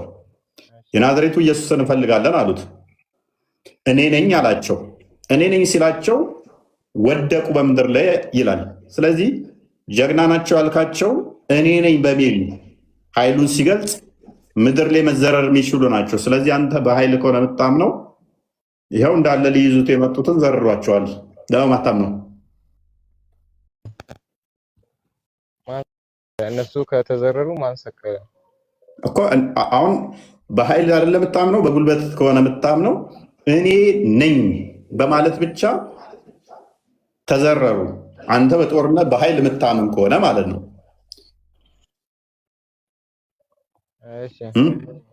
ስለዚህ በደንብ አስተውል። እነሱ ጉልበት ኖሯቸው ኃይል ኖሯቸው ከእሱ በልጠው እሱን በግድ እሱ ሳይፈልግ መሰቀል ሳይፈልግ እነሱ በግዴታ አይደለም ራሱን አሳልፎ ስለሰጣቸው እንጂ በግዴታ አይደለም። ደግሞም ማንን ትፈልጋላችሁ ብሎ ጠየቃቸው። እነርሱ የናዝሬቱ ኢየሱስን አሉት። ኢየሱስ መልሶ እኔ ነኝ አለኋችሁ። እንግዲህ እኔን ትፈልጉ እንደሆነ እነዚህ ይሂዱ፣ ተዋቸዋል። እኔን ውሰዱኝ፣ እነሱን ተዋቸዋል። ራሱን አሳልፎ በፍቃዱ ሰጣቸው። በፍቃዱ ስለኛ ወዶ ፈቅዶ ተሰቀለ። እኛ ክፉ አድራጊዎቹም እንደው ተሱ ጉልበት ቁዋ በልተው በኃይል እንትን ብለው አይደለም። ስለዚህ ሴፍ አንስቶ ጴጥሮስ እንትን ሲል ምን አለው? ተው አለው። ከፈረው የጦርነት ጉዳይ ከሆነ አንተ ጴጥሮስን ልታመልክ ነው ደግሞ መልሰ ዝቅ አድርገው። ስምዖን ጴጥሮስም ሴፍ ስለነበረው መዘዘ። የሊቀ ካህናቱንም ባሪያ መጥቶ ቀኝ ጆሮውን ቆረጠ። የባሪያውም ስም ማልኮስ ነበር። ኢየሱስም ጴጥሮስን ሴፍህን ወደ ሰገባው ክተት፣ አብ የሰጠኝን ጽዋ አልጠጣትምን አለው። ማቴዎስ ወንጌል ምዕራፍ 26 ቁጥር 52 ላይ ሴፍ የሚያነሳ በሴፍ ይሞታል። ስለዚህ ሴፍህን ወደ ሰቅልባው መልስ ይለዋል። ስለዚህ ክርስቶስ እንደሚከላከልለት አቶ መዋጋት አቅቶ ነው የመጣው። ምንድን ነው ያችን ጽዋ ሊጠጣ ምን በመስቀል ላይ ስለኛ ሊሰቀል ቤዛ ሊሆን ነው። ከዛ አንጻር ነው እንጂ እነሱ ጉልበት ኖሯቸው ኃይል ኖሯቸው ማለት አይደለም። ለዓለም ሞቷል፣ ለሁሉ ሞቷል። ለሰቀሉትም ስለሞተላቸው ነው። እየወጉት እየሰቀሉት እንኳን የሚሰሩትን አያውቁምና ይቅር በላቸው ያለው። ዲሉ መሐመድ ተመለስ። ተረድቻለሁ። ልቀጥል። እሺ መስቀል ለምንድን ነው የምታስሩት? አንገታችሁ ላይ መስቀል ለምንድን ነው የሚታሰረው? መስቀል የምናስርበት ምክንያት አሁን እንዳየኸው ክርስቶስ ደሙን ያፈሰሰው በመስቀል ላይ ነው። አርማችን ነው። አርማችን እንደመሆኑ መጠን ማለትም ሐዋርያ ቅዱስ ጳውሎስ ሲናገር ከክርስቶስ መስቀል በስተቀር ትምክህት ከኔ ይወገድ ይላል። ትምክህታችን ነው። ደሙ የፈሰሰው ቤዛ የሆነብን የተሰቀለብልን አምላካችን ጌታችን መድኃኒታችን ኢየሱስ ክርስቶስ በመስቀል ላይ ነው። አጋንንት የተቀጠቀጠው ጭንቅላቱ የተደበደበው የተወገረው በመስቀል ላይ ነው። ስለዚህ ከዛ አንጻር ነው። እንደ ጥያቄ ላቅርብልህ። በዚሁ ላይ ግን አንድ ጥያቄ ልጠይቅህ። እኔ ስለ እስልምና ብዙ ልማር መጣሁ እያልኩ እኮ አሪፍ አይደል? ሀሳቤ መማር አይቻልም? እሺ እረስቼው ነው እንጂ አነሳለሁ ብዬ ነበረ። በዛው አነሳለሁ ብዬ ያሰብኩት ምን እንደሆነ ታውቃለህ? እሺ ተረድቻለሁ። ይሄ መስቀል ለምሳሌ ቅድም ረሳሁት እንጂ ለሌሎቹም እንዲሆን የሚደባደብ አምላክ ነው የምፈልገው አንተ? ኧረ አይደለም። ስለተደበደበ ስለተገለጠ እና በዛ ትትናን፣ ይቅርታን፣ ፍቅርን፣ ቤዛነትን ስላስተማረ የሚናቅ ከሆነ የሚደባደብ ከሆነ አምላክ ደስ ይልሃል? ተደባዳቢ ቦክሰኛ ወይም ሰዎችን ጇ የሚያደርግ እንደዛ አላልኩም። ፓወር አለው ሲጀምር። ፈጣሪ ማመታት አይችልም። ፈጣሪ ይማታል? አይማታም፣ አይመታም። ሚሽካት አልመሳቢ 119ን ክፈትልኝ። ሪቨልሲ ሚማታም አልፈልግም ምን ብሏል? እኔ የምልህ እኮ ጥያቄ አልተረዳኸኝም። አንተ ስለ ቁርአኑ ሳይሆን ስለዚህ ጋር ያለውን ነገር አስተምረኝ እኮ። የእኛስ አምላክ አንደኛ ቤዛ ሊሆነን፣ ሁለተኛ ፍቅርን ትትናን ሊያስተምረን በስጋ ተገልጦ ተመታ። የእናንተ ግን ይደባደባል። ምን ትለዋለህ? ከማን ጋር ነው የተደባደበው? ከማን ጋር ነው የተደባደበው? ያው ላሳየህ ነው። ይታያል። አቡ ደርዳ reported Allah's messenger as saying, Allah created Adam when he created him and struck his right shoulder and brought forth his offspring white like small ants. አቡ ደርዳ እንዳስተላለፈው ያለ መልእክተኛ እንዲህ ብሏል። አላህ አደምን ፈጠረ፣ ከዛም ቀኝ ትከሻውን መታና ነጫጭ እንደ ጉንዳን ያሉ ዘሮችን አወጣ አለ። And he struck his left shoulder and brought forth his offspring black as though they were charcoal. ከፍ አድርገው ትንሽ። ከዛ ደግሞ ግራ ትከሻውን መታው። ከዛም ጥቁር ባሪያዎችን ጥቁር ከሰል የመሰሉ ሰዎችን መታው። ግራ ትከሻውን ደብድቦ ማለት ነው። Then he said to the party on his right side to paradise. በቀኝ በኩል ያሉትን ነጫጮቹን ገነት ግቡ አላቸው። And I don't care. እናም አይመለከተኝም አያገባኝም አላቸው። And he said to the party in his left shoulder. በግራ በኩል ላሉት ደግሞ ግራ ትከሻውን ቀጥቅጦ ጠቋቁር ከሰል የመሰሉትን ያወጣቸውን to the party in his left shoulder to hell. ወደ ሲኦል ሂዱ አላቸው። And I don't care. እናም አያገባኝም አላቸው። ተደባድቦ ጋን የሚከት አምላክ እንዴት ነው እሱ? እኛ ጥቁር ነን። አሁን ግራ ተከሻውን አደምን ቀጥቅጦ ዘሮቹን አውጥቶ ገና ያን ሳልፈጠር ደብድቦ ጋን የሚከተኝን አምላክ አልፈልግም እኔ። ስለኔ ግን በስጋ ተገልጦ ይሄ በአረብኛ የለም እፎ፣ ይሄ በአረብኛ የለም።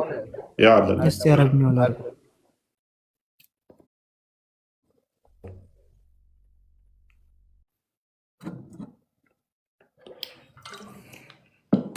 ድምፅ አይሰማም።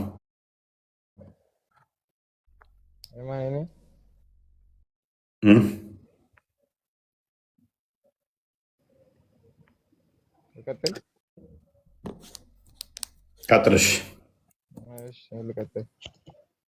ሚዩት ነኝ። እኛ ይሁንልኝ ያሉ ልጅ እኔ ልቀጥል። እሱን ዝም አለ፣ ድምፁ አልሰማለኝ። እሱ ሲመልስ ጠይቀዋለሁ። እሺ ፎይ፣ እሺ ወደ መስቀሉ ጉዳይ ልሂድና አብራራልኝና እንትን ልበል። እሺ አሁን መስቀል ለእኛ ብሎ የተሰቀለበት ነው ብለህ ነው የምታምንበት መስቀሉ ማለት ነው? እሺ አሁን ይሄ መስቀል ለስቃይ የተዘጋጀ ወጥመድ ነገር ነው እንጂ አንገት ላይ የሚሰቀል ነው ብዬ አላምንበትም። ለምን ብትል አሁን ያንተ አባት የተገደለበት ሽጉጥ ታጠቅ ተብለህ ቢሰጥህ ትታጠቃለህ ወይ? ታንኪ ዩ። ምን አልከው? ያንተ አባት የተገደለበት ሽጉጥን ታጠቅ ብትባል ትታጠቃለህ ነው ያልከው? ታንጠለጥለዋለህ ወይ አንገት ላይ? ድገመው እስኪ። ለምሳሌ አባትህ ተመቶበት እንትን ያለ ሽጉጥ ቢሰጥ አንገት ላይ አንጠልጥሎ ብትባል ታንጠለጥላለህ ወይ? አላንጠለጥልም። ኦኬ። በመስቀል ላይ ዋና የተገደለው ግን ማን እንደሆነ ታውቃለህ? ቆይ። በመስቀል ላይ የተገደለው አጋንንት ነው። ስለዚህ አጋንንት አባትህ ነው።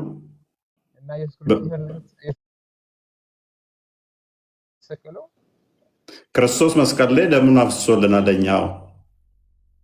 በዋናነት ግን በመስቀል ላይ የተገደለው በመስቀል ላይ ማን ሞቷል? ዲያብሎስ ነው የተቀጠቀጠው። ኢየሱስ ክርስቶስ የት ነው የተሰቀለው? ኢየሱስ ክርስቶስ የት ነው የተሰቀለው? በመስቀል ላይ። መስቀሉ ግን ማንን ነው የገደለው? መስቀሉ ያንተን ዲያብሎስን ገድሎታል። አባት ስለሆነ ማለት ነው። እናንተ ከአባታችሁ ከዲያብሎስ ናችሁ፣ የዲያብሎስ ምኞት ልታደርጉ ትወዳላችሁና ስለሚል መስቀሉ ለሚጠፉት ሞኝነት ስለሆነ ለእኛ ለምናምን ግን የእግዚአብሔር ኃይል ነው። መስቀሉ ላይ ምንድን ነው የተገለጠው? በደንብ አስተውል። የእግዚአብሔር ኃይል ተገልጧል። በዛ መስቀል ደግሞ ማን ተገድሎበታል መሰለ? ዲያብሎስ ተቀጥቅጦበታል። ሮሜ ምዕራፍ 20 ሮሜ ምዕራፍ 16 ቁጥር 20 ሼክ አርግልኝ።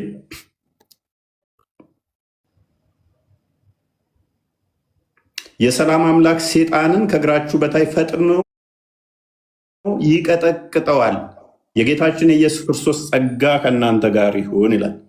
አጋንንት የተቀጠቀጠበት መስቀል ነው። አምላክህ የአንተ አባትህ ማን ነው? ዲያብሎስ ነው። ዲያብሎስ ደግሞ የተቀጠቀጠው በመስቀል ላይ ነው።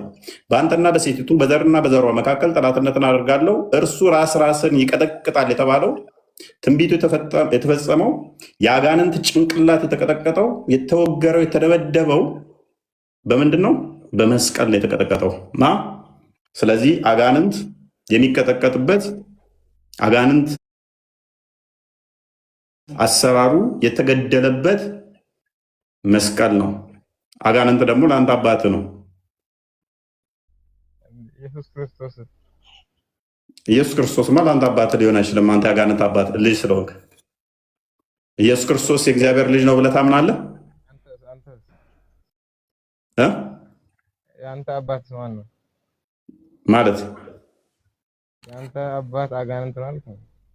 አዎ፣ የኔ አባት እግዚአብሔር ነው።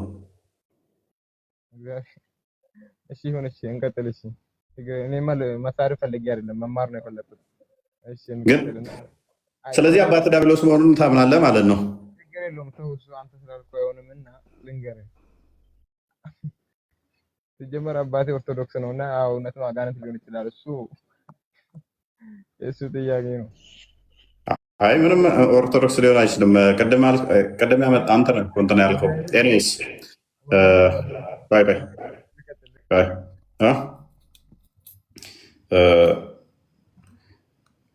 እንዳያችሁት እዛ ጋም እንጨቱ ነው የሚያመጣው። አይ ዶንት ኖ በእንጨት ታመልካላችሁ። መጀመሪያ ቅድም ከሌቷ ጋር ለማያያዝ አስበህ መስሎ ነበር። እንደውም እኔ ምንም ሰብስታንስ ያለው ነገር አይደለም እየጠየቀ ያለው። ሰብስታንስ ያለው ነገር ብጠይቅ ደስ ይለናል ቢላል። የመጨረሻ እንድደልስ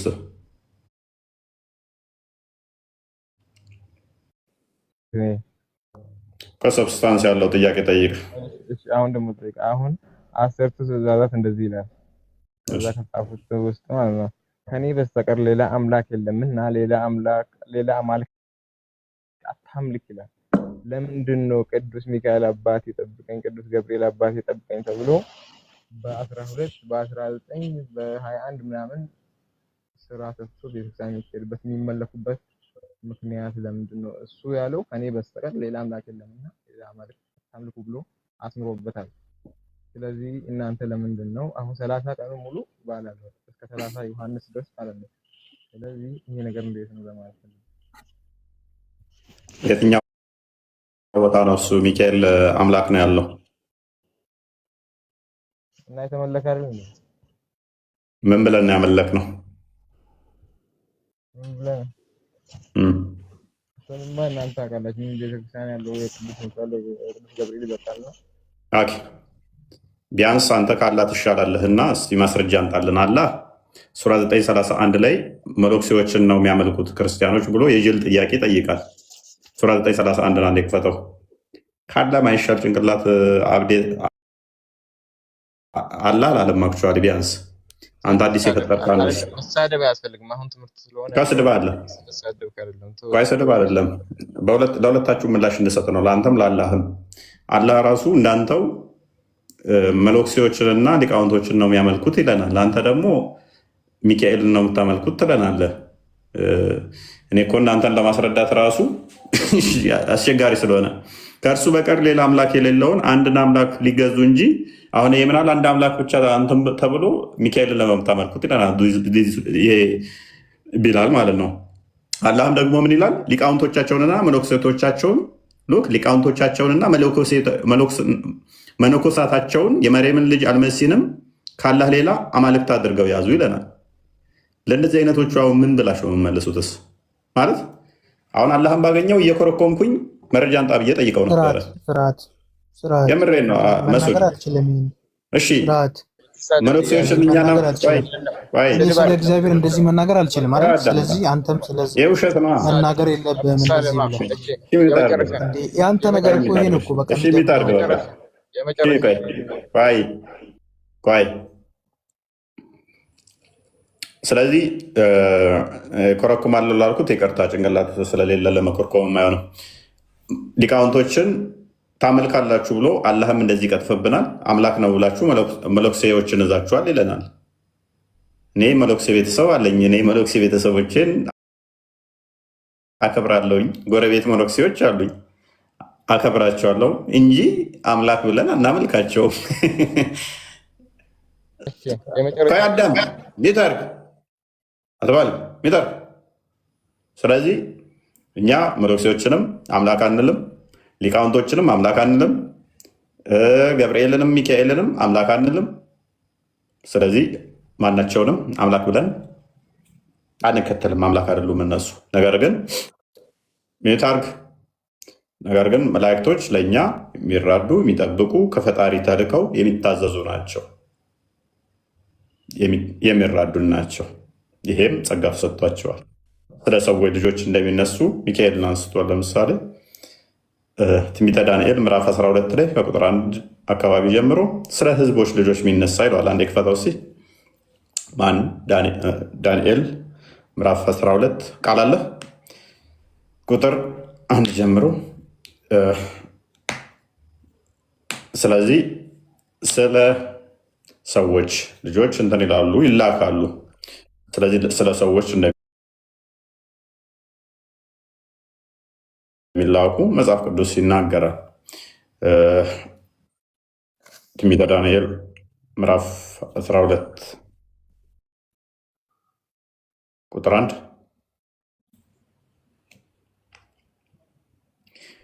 ልጆች የሚቆም በዚያም ዘመን ስለ ህዝብ ልጆች የሚቆም ታላቁ አለቃ ሚካኤል ይነሳል። ስለዚህ ስለ ህዝቦች ይቆማሉ፣ እኛም ማልዳሉ። ይህ በእስልምናውም ያለ ነው። ቢላል ይህንን አያውቅ ይሆናል። መላእክቶች ሸፋ ይሆናሉ፣ ለሙስሊሞች ምልጃን ያቀርባሉ፣ ያማልዳሉ። ስለዚህ እኛም መላእክቶች ያማልዱናል ብለን እናምናለን። ይሄ ደግሞ ነብይትም ተናግሮታል ያማልዳሉ ብሎ ይራዳሉ ወይ? በደንብ ይራዳሉ፣ ይጠብቃሉ። ምክንያቱም ተርኩሳን መናፍስት እኛን እንዳይዋጉ እነሱ ደግሞ ተልከው እኛን ይጠብቁናል፣ ይከላከሉልናል። መዝሙረ ዳዊት ምዕራፍ 33 በተሳሳት ቁጥር 6 አካባቢ ሼካሪዮሴ እንዲሁም ደግሞ እመጣለሁኝ እናንተ ጋር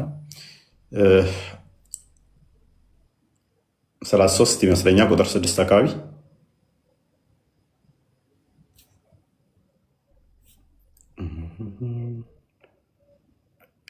ኦኬ ተሳስቻለሁ። ቁጥር 32 34 ወይም እዛው ኔክስት አትልም።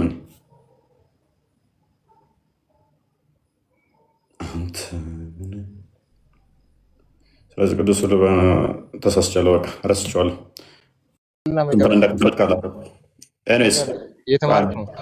አንዴ ስለዚህ መላእክቶች ዞሮ ዞሮ ምንድነው ስለኛ ይላካሉ፣ ስለኛ ይጠብቃሉ፣ እንትን ይላሉ።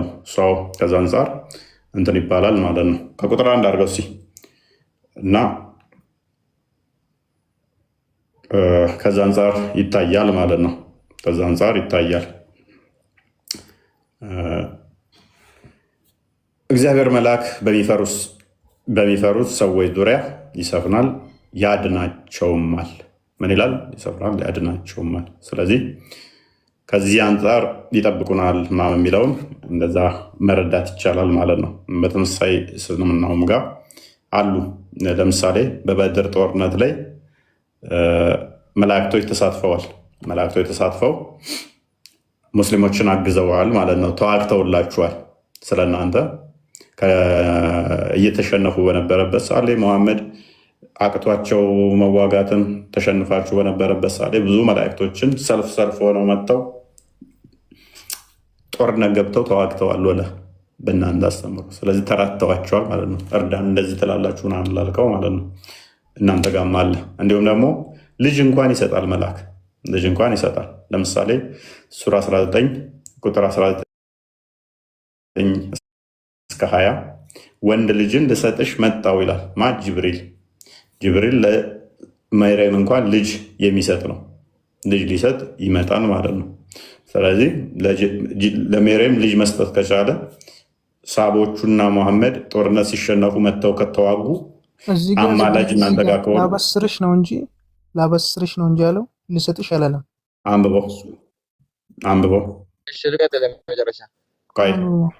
አንብበው ምን ይላል? ቁል ኢነማ አነ ረሱሉ ረቢኪ ሊአሀበ ለኪ ጉላመን ዘክያ ይላል። ልሰጥሽ ነው የሚለው ወንድ ልጅን ልሰጥሽ፣ ንጹህ ልጅን። ስለዚህ በእስልምና ሰጣት ነው መልአክ። እኛ ምን እናውቃለን? እኛስ ምን እናውቃለን? ግን ልሰጥሽ መጣው ነው የሚለው። ዞሮ ዞሮ ምንድነው እሱ እኛ ጋር የምታነሱት እናንተ ጋር እንዳለ እንዳዘነጉት ለማለት ነው። ይበቃል ቢላል። ለማንኛውም አንድ ጥያቄ ልጠይቅ። ቀጥል። ፍጹም ሰውና ፍጹም አምላክ የሚለውን እንድታስረዳኝ እፈልጋለሁ። ኦኬ ቢኒ ያለ ትቀጥላለህ። እንድልስ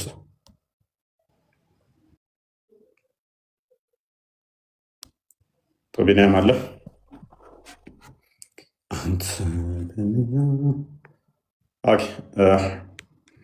ፍጹም ሰው ፍጹም አምላክ ስንል ምን እያልን ነው? ክርስቶስ ፍጹም አምላክ ነው ስንል ምን እያልን ነው? ፍጹም ሰው ስንል ምን እያልን ነው ለሚለው ፊልጵስዩስ ምዕራፍ 2 ላይ አንድ የክፈተው ቃል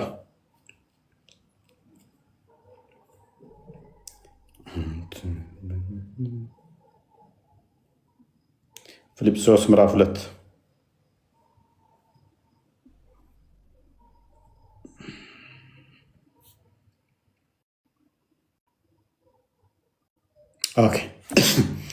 ፍጹም አምላክ ነው። ክርስቶስ ፍጹም አምላክ ነው፣ ፍጹም ሰው ነው ስንል ምን እያልን ነው? እርሱ ቃል ነው፣ የባህሪ የአብ ቃል ነው። ያ ፍጹም አምላክ ነው። ያ ፍጹም አምላክ የነበረው ግን በስጋ ተገለጠ እያልን ነው። በስጋ ተገለጠ፣ የእኛን የባህሪያ መልክ ገንዘብ አደረገ። ክፍሉ እንደሚናገረው እርሱ በእግዚአብሔር መልክ ሲኖር ሳለ አስቀድሞ ዘመን ሳይቆጠር ጊዜ ሳይለካ በማን መልክ ነበር ነው? በእግዚአብሔር መልክ ስጋን ሳይዋሃድ በስጋ ሳይገለጥ እርሱ በእግዚአብሔር መልክ ሲኖር ሳለ ከእግዚአብሔር ጋር መተካከል መቀማት እንደሚገባ ነገር አልቆጠረም። ነገር ግን የባሪያ መልክ ይዞ በሰው ምሳሌ ሆኖ ራሱን ምን አደረገ? ባዶ አደረገ።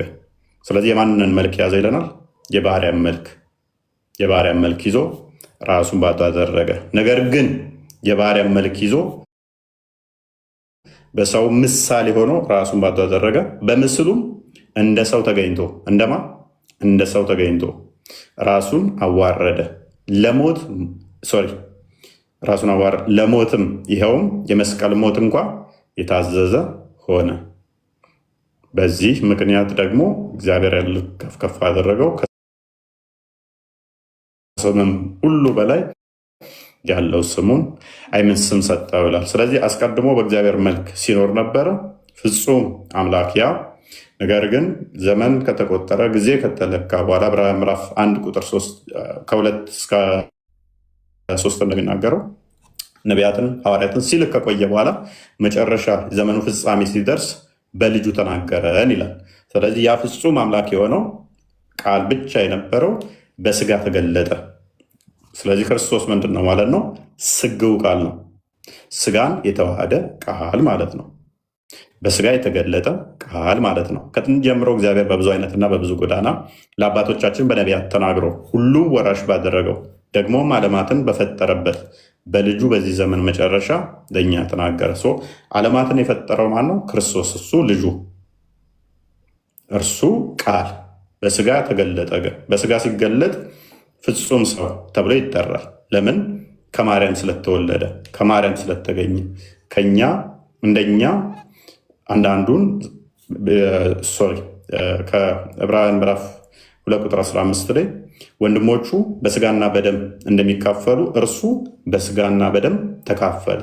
ስለዚህ እኛ በስጋና ደም እንደምንካፈል ከማርያም ስጋና ደምን ተካፍሎ በስጋ ስለተገለጠ ስለዚህ ፍጹም ሰው ተብሎ ይጠራል። የአብርሃምን የማንን ዘር ይዟል? ፍጹም ሰው ስንል የያዘው ያ የተገለጠው ክርስቶስ የመላእክትን ዘር አይደለም፣ እንደ መላእክት አይደለም፣ ወይም ደግሞ የሌላ አይደለም። የማንን የያዘው? የአብርሃምን ዘር ይዟል እንጂ የያዘው የመላእክትን አይደለም። ፍጹም ሰው ስንል የያዘው የአብርሃምን ዘር ነው እያልን ነው። ለዚህ ነው እሱ የአብርሃምን ዘር ይዟል እንጂ የያዘው የመላእክትን አይደለም። ስለዚህ የአሕዛብን ሁሉ ኃጢአት ለማስተሰሪያ ምናምን እያለ ይቀጥላል። ከቁጥር 15 ጀምረው አድርገው አሪፍ ነበር። እንግዲህ ልጆቹ በስጋና በደም ስለሚካፈሉ እርሱ ደግሞ በሞት ላይ ስልጣን ያለውን በሞት እንዲሽር ይኸውም ዲያብሎስ ነው። በሕይወታቸው ሁሉ ስለታሰሩ ስለ ሞት ፍርሃት በባርነት የታሰሩ የነበሩትን ሁሉ ነፃ እንዲያወጣ በስጋና በደም እንዲሁ ተካፈለ። ስለዚህ የተካፈለው ያ ስጋና ደም አልነበረው። ስጋና ደም ያልነበረው በምን ተካፈለ? በስጋና በደም ተካፈለ። በስጋና በደም ተካፈለ።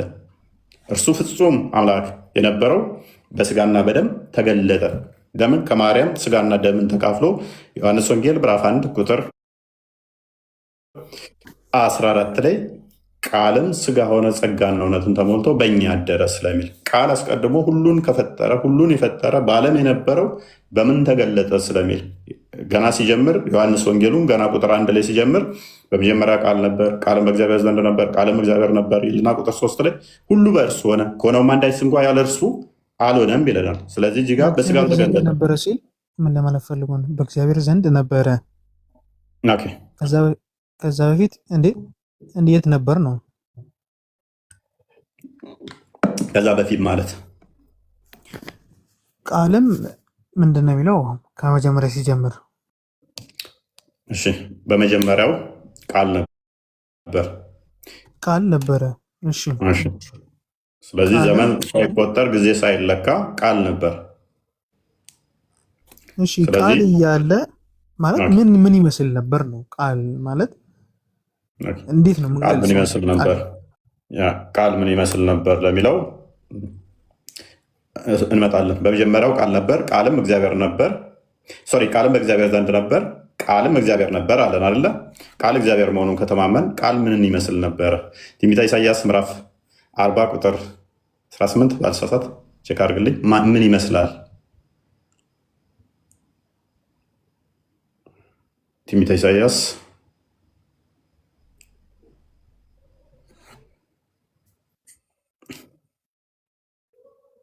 ምዕራፍ 25 20 ወይም 25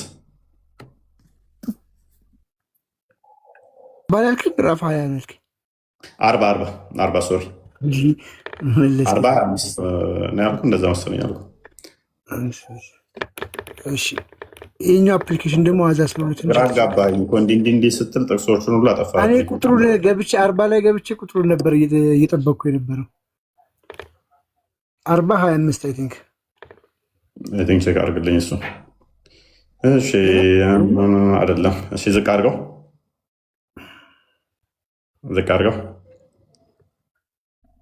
ዝቅ 18 አካባቢ ጥቅሶች። እሺ እንግዲህ እግዚአብሔር በማን ያ ቃል እግዚአብሔር ነው። ስለዚህ ማን ይመስላል ነው ጥያቄ። እንግዲህ እግዚአብሔርን በማን ትመስሉኛላችሁ ወይስ በምን ምሳሌ ታስተያዩኛላችሁ ይላል። ስለዚህ የፍጡራን ምሳሌ እየጠበቅ ከሆነ እግዚአብሔር ማንንም አይመስልም። ቃል እግዚአብሔር ነው። ዓለም ሳይፈጠር ጊዜ ሳይቆጠር ምንም ነገር ሳይመጣ ማንን ነው? ቀይ ነው? ጥቁር ነው? ምንድን ነው የሚመስለው ተብሎ ለእግዚአብሔር አይነገርም። አምሳያ ለሱ አይሰጠውም። ስለዚህ እንደዛ ከሆነ እኮ ቃል በእግዚአብሔር ዘንድ ነበረ ነው የሚለው። በእግዚአብሔር ዘንድ እያለ ማንን ይመስላል ምን ይመስላል እያልከኝ ስለሆነ ማንን ይመስላል ምን ይመስላል አምሳያ የምታበጅለት ከሆነ አምሳያ የምታበጅ ከሆነ ፍጡር እያደረግከው ነው። ፍጡር እያደረግከው ስለሆነ ይሄ ደግሞ አይሰጠውም። እሱን አይደለም በእግዚአብሔር ዘንድ ነበር፣ ከዛ ቃልም ምን ሆነ ነው የሚለው። እስቲ ድገምልኝ ጥቅሱን። አምሳያ ስለጠየቀኝ ነው የጠየቀኝ። ምንድነው ማንን ይመስላል አልከኝ? አምሳያ ስለጠየቀኝ ስለዚህ ምን ነበር የሚመስለው አስቀድሞ ምናምን ነገር የሚል ጥያቄ ጠየቀኝ። አምሳያ ካበጀውለት ደግሞ ፍጡር እያደረግኩት ነው። ፈጣሪ ማንንም የሚመስል አይደለም። ከእግዚአብሔር ዘንድም ከእግዚአብሔር ጎን ነው ተቀመጠ የሚለው። ጎን ምናምን የሚል የለም። እግዚአብሔር ጎን ፊት ኋላ ላይ ታች የለውም። ለፈጣሪ ጎን ላይ ታች አይነገርም። በእርግጥ በአብ እቅፍ አለ ይለዋል። እዛው ምዕራፍ 1 ቁጥር 18 ላይ በአብ እቅፍ ያለ ይለዋል። ያ ማለት ግን አብ የሌለበት አለ ማለት አይደለም። ደግሞ ራሱ ደግሞ በእኔ አብ አለ እኔ በአብ አለው ብሏል። ስለዚህ ጎን ላይ ታች ምናምን ተብሎ የሚነገረው ወንድማችን መስዑድ ለፍጡር ነው፣ ለፈጣሪ አይነገርም። ጎን ላይ ታች ተብሎ አይነገርም። ይሄን አይደለም ያልፈለኩት እኔ ቃልም ነበረ የሚለውን። እሺ ዝቅ አድርግለት። በመጀመሪያ ቃል ነበረ የሚለው ቃልም እግዚአብሔር ዘንድ ነበረ። ዘንድ እግዚአብሔር ዘንድ ማለት ከእግዚአብሔር እንግዲህ ጋር ማለት ነው። ከእግዚአብሔር ጋር ማለት ነው። ያው እዚህ ጋር ሁለት አካላት አትሊስት እንዳሉ እየነገረህ ነው። ይሄ ማለት ከእግዚአብሔር ጋር አንድ ላይ ነበር ወይ ነው። አምላካችን ሎክ ቃል አለው። ያ እኛ እንደ አካል አይደለም የምናምነው፣ 3 አካል አለ ብለን ነው የምናምነው። ስለዚህ አካላዊ ቃል በአብ ዘንድ አለ የሚገባ የአብ የባህሪ ቃሉ ወልድ እሱ ክርስቶስ ከ3ቱ አካል አንዱ እሱ ክርስቶስ በስጋ የተገለጠ ቃል ነው ብለን ነው ምናምነው። በስጋ የተገለጠ ነው ብለን ነው ምናምነው። ስለዚህ አስቀድሞ ነበር ወይ? ነበረ። በማን ዘንድ? በእግዚአብሔር ዘንድ፣ በአባቱ ዘንድ፣ በባህሪ ህይወቱ ዘንድ ነበር፣ በመንፈስ ቅዱስ ማለት ነው። ይሄ በመጀመሪያው ምናምን የሚለው ከኛ አንጻር የተነገረ እንጂ ለፈጣሪ መጀመሪያ ፊት ኋላ የለው። በእግዚአብሔር ዘንድ ነበረ ቃልም እግዚአብሔር ነበረ የሚለውን ነው ያምታታል። መጀመሪያው እንዴ ቃልም በመጀመሪያ በእግዚአብሔር ዘንድ ነበር ሲል፣ ስለዚህ ቃልም እግዚአብሔር ነበር። ቃል አካላዊ እንደሆነ እየነገረን ነው። ቃል አካላዊ እንደሆነ እየነገረን ነው። ደግሞም ያ ቃል አካላዊ የሆነ በእግዚአብሔር ዘንድ ደግሞ አለ። በማን ዘንድ ነው ያለው? በእግዚአብሔር ዘንድ።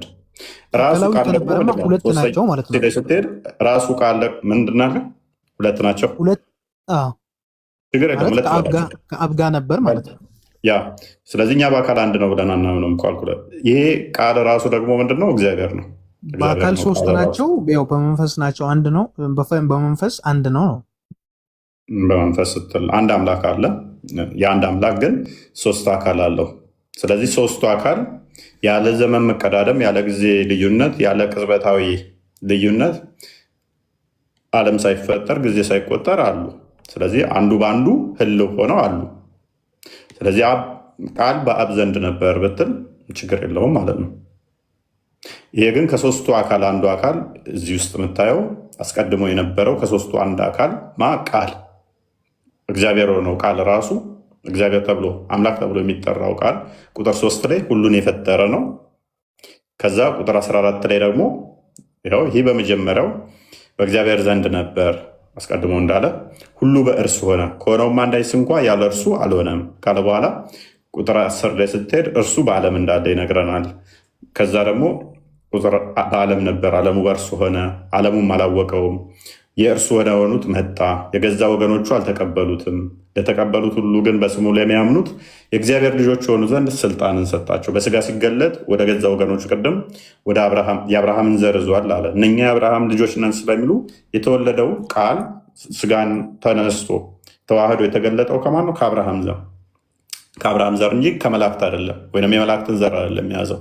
ስለዚህ ቁጥር 14 ላይ ስትመጣ ያ ቃል በእግዚአብሔር ዘንድ የነበረው እግዚአብሔር የተባለው በስጋ ሲገለጥ ከማርያም ስጋና ደም ሲካፈል እንተባለለት ቃልም ስጋ ሆነ፣ ጸጋና እውነትን ተሞልቶ በእኛ አደረ።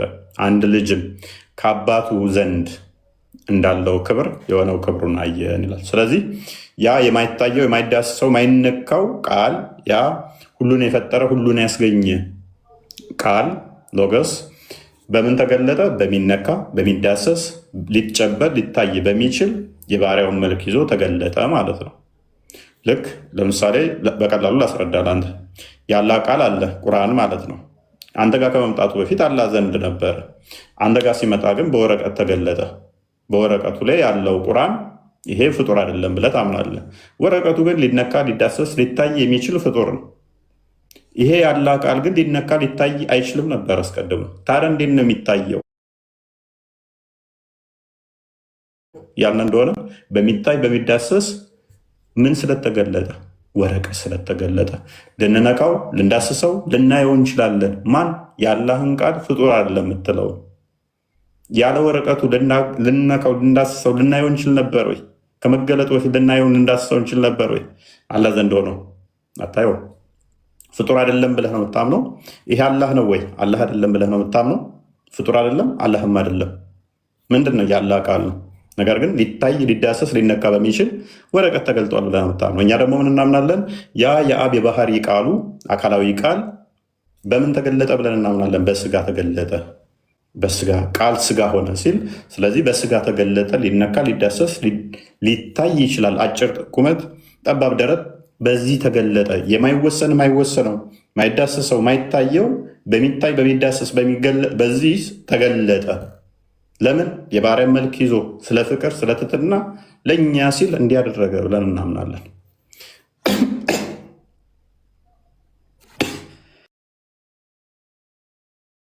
አይዞን ቃልዮት ያሰማል። መጨረሻ ጥያቄ ልጠይቅና ልውረድ። ግልጽ ሆኖላል። ግልጽ ሆኖላል። ይህ ግልጽ ሆኖላል ለእኔ የጠየቀው ማን ነበርክ? እኔ ነኝ። ግልጽ ሆኖላል። አልተዋጠልኝም። በውሃ ዋጠው። ምኑን ያልተዋጠልህ?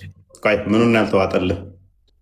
ቃልም ነበር ከእግዚአብሔር የወጣ ቀን ነው አይደለ? ይሄ ቃል የሚባለው ነገር በመጀመሪያ ደረጃ ከእግዚአብሔር የሚወጣ ነው አይደል? ባለው እሺ፣ ችግር ቃልም ነበረ እግዚአብሔር ወጥቼ መጥቻለሁ ብሏል። እሺ፣ ምንድን ነው ጥያቄ? እግዚአብሔር ዘንድም ነበረ። እግዚአብሔር ዘንድ ከነበረ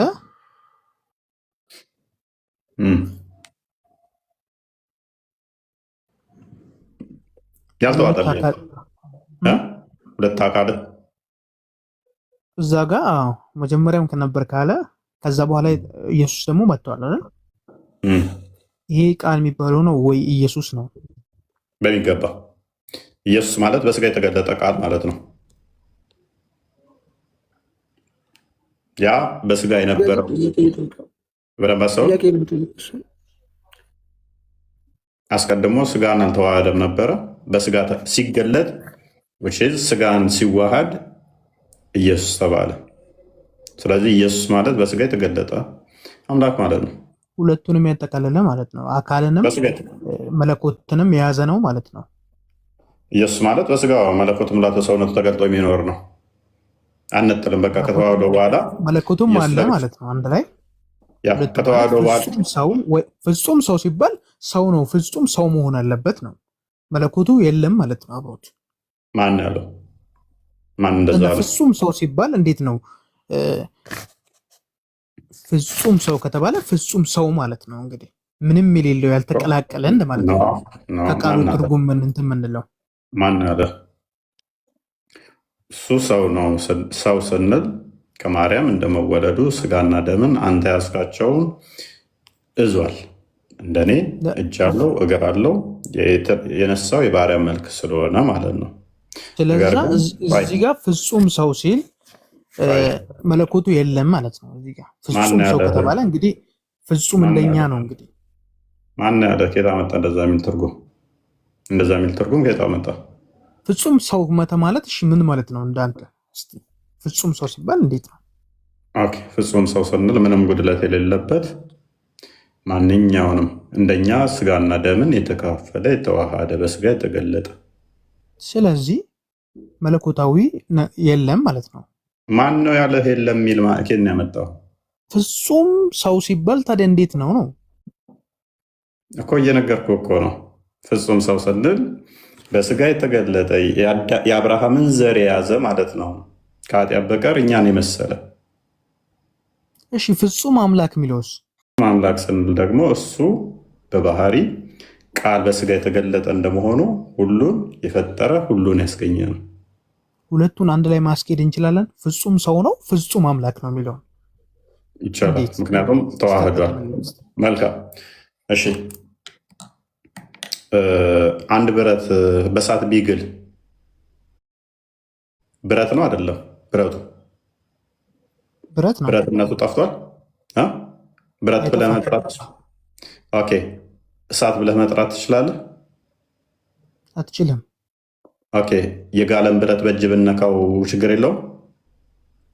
ያቃጥላል። እሱም እሳት ነክቶት የለ እንዴ? ለምንድነው እንዲያቃጥል የሚችለው? ብረት እኮ ነው። እሳት ነክቶታል መጀመሪያ እኮ። ብረቱን እሳት ብለህ ልጠራው ትችላለህ? አልችልም። ቢነካህ አቃጠለኝ አትልም? እሳት የነካዋለን እንዴ? እንዴት አልልም ነው እያልኩ ያሉት። እንዴት ነው ብረት ያቃጥላል እንዴ? ካለ እሳት ነክቶታል መጀመሪያ። እሳት የተዋሃደ ነው እያልከኛል። እሳት ነክቶት የመጣ ብረት እንዴት ነው? ስለዚህ ስለተዋሃደ እሳትም የእሳትን ባህሪ አድርጓል ብረቱ እያልከኝ ነው። ይሄና ይሄ አንድ ላይ አይሄድም። ቆይ። ስለዚህ የእሳቱን ገንዘብ ሰው ሲባል ምንም ያለ ካለምንም መለኮት ምን አልከን መሰለ? ብረቱን ያ እሳት የተዋሃደውን ብረት ብለህ ትጠራዋለህ እንዲህ አልኩት። አዎ ብረት ብዬ እጠራዋለሁ አለ። እሳት መስሎ ብረቱን እያየው ፍም መስሎ ምን ብሎ ይጠራዋል? ይሄንን ብረት ብዬ እጠራዋለሁ አለ። ሲነካህ ግን ብነካው ሲያቃጥለኛል። የሚያቃጥልህ ደግሞ እሳት ስለሆነ ነው። እሳት ብለህም ትጠራዋለህ ማለት ነው። እንዴት ይጠራል? እንዴት ተብሎ ይጠራል? እንዴት ተብሎ ይጠራል? እሳት ባህሪው ምንድን ነው? እሳት ማለት ምን ማለት ነው? እሳት ማለት ምን? ማቃጠል ማለት ነው አይደል? የሚፋጅ ማለት ነው አይደለ? ይፋጃል አይፋጅም? ማይገናኝ ነገር እንትናት ብላ እንዴ። በቃ በጣም ተገናኝቶልሃል። ነገር ግን መመለስ ስላልፈለግ ይችላል በዚህ ማስረጃ በቃ ዛሬ ብቃል። ለዛሬ ቢበቃንስ? ሀቢብ አለ ናውጠኛ አንተ አሉት ያሰማልን ቦስ። የመጨረሻ ድንቅ ትምህርት ነበረ፣ ተማርንበት እኛ። ነገ እንገናኝ። መልካም አዳር። ያዕቆብ ሌሊት ያድርግላችሁ። አቶ ቢንያምን ጥለነው እንውጣ ቢላል ቢንያምንና ሀቢብን ጥለናቸው እንውጣ።